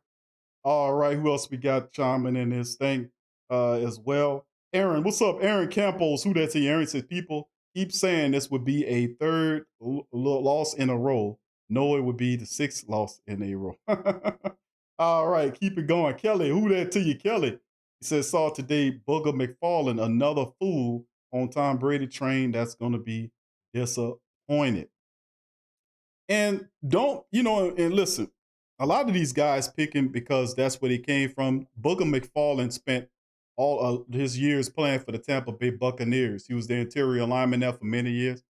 So even though I got love for Booger McFarlane because he's an LSU guy, but he's going to pick with the Tampa Bay Buccaneers because he spent the majority of his entire career, if I'm not mistaken. He spent it with the Tampa Bay Buccaneers, so he's a Buck at heart. So I'm not really too mad at that for him picking that. But when you see buffoonish clowns and nincompoops like Brandon Marshall and all these other dudes that never played with Tom Brady, picking a guy and the Saints decimated them by double digits each time they played. Well, you beat them twice. That mean they're going to win. No, it don't work like that, bro. The Saints are a better team than Tampa Bay is. And you're not going to beat the Saints in 1 year because you pieced the team together. And now you said we got camaraderie now. They're not the same team. That team was red hot when we beat them, man. They was playing fireball when we beat them and stopped them. They wasn't spiraling down when we beat them in week 9. They were playing outrageous ball. And we went in there and stopped everything in Tampa Bay. But yet and still, they don't look at that because they're not professionals. You got to understand, if you're a guy that played football, you got to understand the psyche of when somebody beats you that bad. Now they had the excuse, well, we didn't have a preseason. That's why the Saints beat us. Well, we didn't have a preseason either. But they'll pick up anything because they worshipers of Tom Brady. You know, we like Drew Brees, but I don't have a goddamn mini figurine of Drew Brees on my table. You know, I don't do that. These guys do. They worship this guy. This is ridiculous. You know, and it's just utterly ridiculous. You got to admit, nobody never swept him, man. We swept him. He came into this division thinking he was going to dominate, and he didn't dominate jack shit. The Saints smacked him down just like you're supposed to smack down a team that you're superior than. You're not supposed to play you show your dominance. Because you coming in there, let's see who the most dominant team. And we knocked the hell out of them. And they must have forgot. You know, like old Roy Jones song way back in the day. They must have forgot. Well, guess what? We're going to remind you come Sunday afternoon. In the Dome, and we'll make it 3. We'll make it a repeat like how it was when we beat Carolina that year. We beat Carolina in 3 times that year, swept them in the regular season, beat them into the playoffs, and guess what happened? They fired every damn body. They threw Riverboat Ryan in the river. You know, so I mean, we did that to their ass. We did that to you. We did that. Carolina ain't been the same since. They haven't been the same since we beat them those 3 years when they got rid of Riverboat Ryan. And we beat them so stupidly. They went to college. Instead of went and get a really accomplished guy like Marvin Lewis who can turn that team around. They went and got some old asshole from Texas and said, hey, college coach, you want to be our guy? Yeah, I'll take him. And what that do? He got his ass whooped too. So at the end of the day, you got to understand, it's levels to this. And the Saints are on another level. These people keep trying to disrespect the Saints. And we not only let me put this on the record, we not only beating these teams, we beating the referees for trying to cheat for the teams. We beating the referees stinking rotten asses when we beating them. So, I mean, I'm documenting and looking at everything, man. We're not just beating Tampa Bay. We beat the referees because you know what they're going to come in there to do. We know they worship Tom Brady. I done sat here and watched a half a dozen games of Tom Brady with the referees helping them win contests. I seen that. Ain't nobody helping the Saints win no goddamn games. Nobody. We out there beating the team and the referees, and they riding into the stadium on the same bus. How that work? They pretending, they riding on a different bus. No, they ain't. You don't have to pretend like you're not on the same bus. Referees, get your stinking ass on there, and you can ride the same bus with Tampa Bay, because I guarantee y'all at the end of that game, this Tampa Bay Buccaneers going to have more penalties for them against the Saints. I promise you that much. They're going to try to help Tampa Bay. The Saints beat the referees. That's why the NFL pissed off with them. Well, how we going to do it? Referees are the way they do that. The referees is how they bend these games. The referees do that. So as long as we continue to run the ball and cut the miscues down and execute the way we know how to do it, there's nobody, and I'm going to say it for the 1,000th time, there is nobody that can stand in front of the Saints when we playing balanced ball. Nobody. There is no team in the NFL that can stand with the Saints when we playing our brand of ball. They can throw up their Kansas City. What about Kansas City? Kansas City, Kansas City, Kansas City. Kansas City won by 3 damn points, and we punted 8 times in the game. If we ran the ball 17 funky ass times in that game. What you think would have happened if we'd have ran it 30 times, and every time we run the ball 30 times or more, we end up getting 95% the wins, and we win 95% of the time. Why? Because the Saints didn't get into a flow of the offense, and Drew Brees turned into play action Drew. And play action Drew is a dangerous quarterback. He manipulates safeties with his eyes already. When he get with that play action, there's nothing when the Saints get the play action on, there's nothing that nobody can do to beat them then. So, I get the Tampa Bay people, loving their team, but for these analysts, you have no reason to be thinking and talking like that. What are you using to justify your analysis? You sitting up there opinionating, you're supposed to put where the facts and the stats at? These people do not talk facts and stats. They're talking about air yards per. I told people earlier in the year, I said, man, throw out that old bullshit about air yards. Drew Brees is throwing less air yards than what Brett Favre did in the 2009 year. And what happened with Brett Favre when he was throwing less yards? He went to the NFC Championship. Who kicked his ass? The New Orleans Saints and Drew Brees did. So you can miss me with your made up stats. You can miss me with your bullshit gaslighting. It don't work on critical thinking people. Your bullshit, fake ass Hollywood nonsense do not work on real people, you fake pieces of garbage. And I'm talking about these dumbass commentators who being paid to talk about Tom Brady and lift him up on their shoulders. It's too many people doing it. It's so clear. It's so clear. It's so clear. It's an agenda. You know, it's so clear. You being paid to put this man and elevate him for what? We stumped his ass. He didn't even win the division, but they still sit up there talking Tom Brady, Tom Brady. Mike Evans has an extended, knee? Goodwin is banged up. And they talking about AB, AB. AB is not going to mean a hill of beans if Tom Brady on his goddamn back every time he's trying to throw the ball. Now, you won't impress me, AB, AB? Let AB turn into a Hall of Fame blocker. Let him do that. So, I mean, it's just absolutely stupidity to the highest level of stupidity. It is. It's stupid. It's absolutely nonsensical. It don't have any basis in reality. It has no basis in fact, as with these commentators coming and kissing Tom Brady ass because they come from the international, or rather, the universal church of Tom Brady worship. Every last one of them, from Skip Skeletor, Bayless, to Kyle Patty, Kyle Hurd, to Dan Awful of Larfsky, and all these buffoonish, nincompoop idiots. Ryan, Chris Tucker, Clark, all these dudes are just absolute fools. Fools. What are you basing your opinion, your commentary on? It's stats. I can't sit up here. If Tampa Bay beat the Saints, I have to look at the statistics and give a rational reason why I think the Saints can win or beat the Tampa Bay Buccaneers. Don't be just get up here, oh, they're going to beat them because I got all the feeling in the world that they're going to do it. No, what did they do? What scheme did they implement? What players did they bring that can counteract what the Saints were doing to them in both matchups? Did they change that key metric? Did they? No. The offensive line is still garbage. Tom Brady is still going to get his ass sacked. And the fact doesn't change is that Tom Brady, when you start pushing him around, sacking him and knocking him on his ass, he started fussing and cussing at his people. Oh, my goodness. But you got all these people sitting up on their ass trying to ingratiate for Tom Brady. Watch all the excuses that happen when the Saints bust that guy's ass in the Superdome again. Watch all the excuses. Oh, well, Tom Brady in his first full. I mean, it's just excuse after excuse. Everything to steal away the fact that the Saints are hammering people's ass in the ground. They're going to talk, when you beat the Bears, they will talk about the future of Mitchell Trubisky at the quarterback position. Who gives a rat's ass about Mitchell Trubisky's future as the quarterback of the Chicago Bears, being that the Saints beat them in the ground? Who cares about that?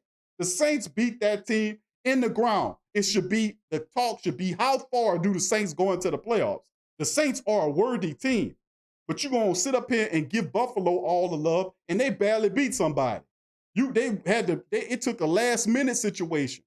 But you talk about the Saints, they basically walked through that game with no sweat on them at all. They have a casual win over the Chicago Bears. They ain't even break a sweat. You're going to talk about how healthy the Saints are. They ain't going to talk, but they'll sit up here and make pictures of Drew Brees as an old man. What kind of people are these, huh? You would rather sit up here and call him an old man and talk about he's old than to actually sit up here and talk about him being ageless and the fact that he's playing better than 75% of the quarterbacks that are less than half his age. But you will sit up here and talk about and make really weird and stupid ass graphics about him being an old man and all that shit. I mean, it's just these people are insane, man.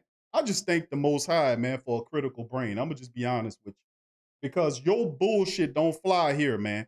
Our eyes are open and we got brain cells here. We don't swallow nothing you chump, garbage, trash pieces of filth out there have to say about the Saints. If you don't come with no stats, get your stinking ass on.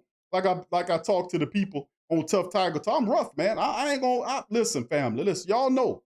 I'm gonna defend the fort. I'm gonna stand up for the Great Saint Think Tank. I'm gonna stand up on it. But I'm a rough dude. I'm just gonna be honest. Y'all know, y'all been listening to me for years. I'm a rough dude. It's just what it is. I'm going to hammer your ass. You come up in here talking some bull crap. If you don't have no stats and no facts, I'm going to hammer your ass. So don't come up here talking all that nonsense like this other little buffoonish guy that we knocked off here. He talking mess. Where your facts at, dude? Your team got your ass, they got their ass plastered both meetings against the Saints. How dare you come up in here talking to the great Saint think tank with this disrespect, you moron? Don't you understand that they are your superiors? You come in here with your head down and your chin down right here in your bosom, and you just say to them, hey everybody, how y'all doing? I'm a Tampa Bay Buccaneers fan. I'm just here just to sit amongst the great Saint think tank because I want to feel like what it feels like to be the king, a four-time king of the NFC South. I want to know what it feels like to be a winner. I want to know because we just started winning. It was 7 years before we actually won and had anything. And I'm just happy that I just want to know how you guys handle winning, what we need to do. That's how you come up in here. You don't come up in here talking about the ain'ts and all that kind of stuff. The only ain'ts is your ass ain't getting a win on Sunday. Oh my goodness. These people are delusional, but that's all right. Listening to me, I'll knock that shit off your ass. I'm telling you. But anyway, big ups to the rest of the great Saint think tank. Big ups to you, Rudy. What's up, Rudy? Who that to you? Swag fan, all the family members chiming in this piece. Let's see who else we got. Who that for life? The hopeful effect. Saints Uptown. What's up, fam? What's up, Saints Uptown? Good to see you in there, bro. That's my dog, Saints Uptown, the minister of defense in there, keeping it real. That's another brother that keep it real, man. That's another brother that tell it like it is. Saints Uptown is real. He got the real deal Holyfield. He talking that real. Saints Uptown, who that to you, baby? T Dirty, what's up, T Dirty? My dog T Dirty in the building as well. Big ups to all the fam. Baraka, what's up, Baraka? Baraka Longmire in the building as well. All the family members chiming in this thing. Much love to y'all, man. Thank y'all for being here. So I went on that little rant there, family, but y'all know how I am. We don't let no Tampa Bay Buccaneer. Who the hell are you to come up in here trying to colonnade? Who that to you? What's up, Kevin? Kevin Conley, who that to you? Who else we got? What's up, Malawi Lake 40, who that to you, fam? Thank you for your super chat the other day, too. Thank you. And let me give a big shout out to a couple of family members for the super chats as well. And let me give a shout out to Junius Parker. Junius Parker, who that to you, fam? Thank you for your cash app, Junius Parker. Who that to you, bro? Thank you for that. Jordan Kitchen, who that to you? Philip, what's up, Philip? Who that to you, bro? Good to see you in the chat, man. True Hurts, what's up, fam? All right, big ups to all the family members in here, man. But listen, man, like I said, LaShawn, what's up, LaShawn? Who that, baby? Simply Tasha, what's up, Tasha? Who that, baby? Brett North, what's up, man? What's up, Brett? Who that to you? Anthony, what's up, Anthony? Who that, bro? Inevitable. What's up, fam? Who that to you? I give a shout out to all the great Saint think tank. You know why? Tramal, who that to you? Because the great Saint think tank deserve it, man. All this stuff that we been there. What's up, Vikas? Who that to you, Vikas? Who that, bro? I give a shout out to all of the great Saint think tank because the great Saint think tank and the Who That Nation is for real. Anybody that dealt with all the stuff that we've been through, the way we've been through it, they are for real deal Holyfield. Let me tell you something. We for real. And I'll be goddamn if a Tampa Bay Buccaneer or a Packer or whatever they gonna do come up in here and be disrespectful to the great Saint think tank when you just started winning. You just started winning. I was about to tell y'all to put the goddamn orange on again. Don't tell them some bitches go put the orange on. If they wouldn't have won this year, I was about to tell them, hey, bro, I want y'all go put the orange back on to get in touch with your history, where you really come from. Put that orange back on, why don't you? Who that to you? What's up, KK504 and 404 code? Who that to you, man? Who that to you? But that's the reality that I'm talking about, family, is that what facts or stats do these people have? It's straight up opinionation. You know, and then if it's an opinion, then say it's an opinion, but they don't do that. What they do is they try to pass off their opinions as some type of fact. No, it's not fact. Just like Max Kellerman was talking about you can't beat the Kansas City Chiefs by ball control. For real? Really? If the Saints would have ran the ball, they would have beat Kansas City. We only ran it 17 times. If we'd have bird dogged them and did them like we did Minnesota or what we did against Carolina, that'd have been Seafood City right there. And that's why I'm saying we lost that game, not because they were better, because we didn't have that right game plan in there. And that was for each one of these games this year. When we was going in there, either throwing it too much, trying to force screens and all that type of bullshit, not running the ball enough. But we learned on the back end. And that's a danger because a lot of these teams are stupid. They thinking, oh, we got to stop the Saints from throwing the ball. But they don't understand the Saints are transitioning into a running team. And that is what's going to take them into the playoffs. And then when they'll adjust to you being a running team, then that's when you start throwing it on their ass. And that's the unpredictable nature of the offense that we have to win Super Bowls here. This is all working out very awesomely. Chicago was a cakewalk. It was a cakewalk. It was easy. It was as simple as it can be. It was like saying 1, 2, 3, 4, 5. It was easy. It was short. That was easy work. That was like coloring, and that you gave me a picture that was already colored and told me put your name on it. You know what I'm saying? That's how easy the Chicago Bears was. This Buccaneer team, they psychologically defeated, and we shall stomp their asses in the ground. Then and them cheating ass referees. And of course, the third matchup, watch how it be. It's going to be the Rams. The Rams, and you're going to get revenge on the Rams for what they did for you 2 years ago. You're going to get revenge on the Rams in the place where the atrocity occurred.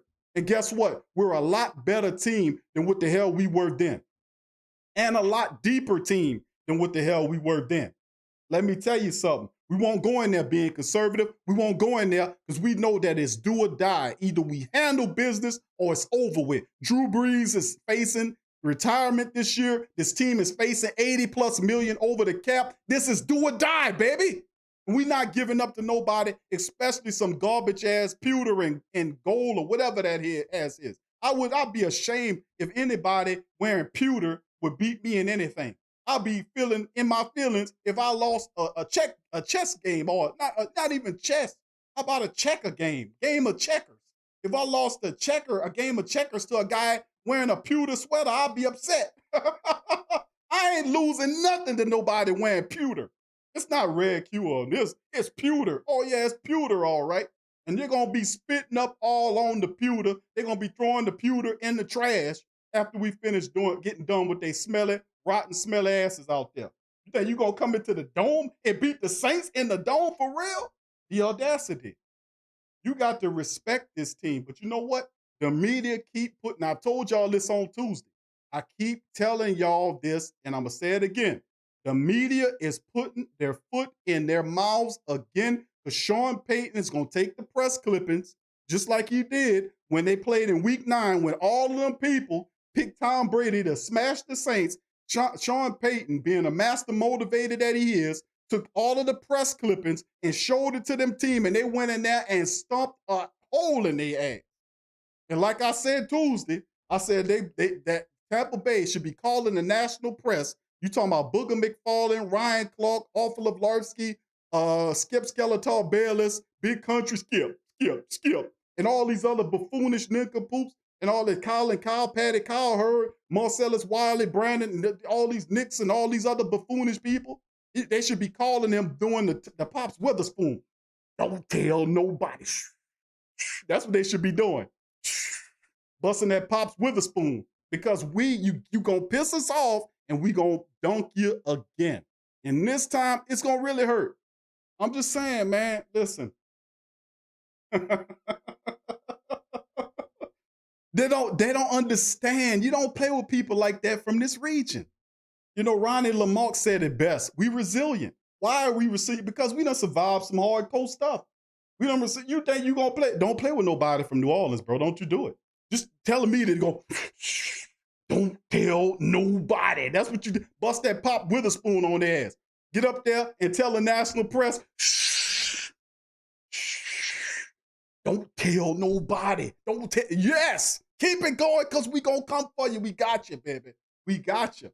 We got you. It's Super Bowl City for the black and gold, man. It's Super Bowl City, family. It's Super Bowl City, family.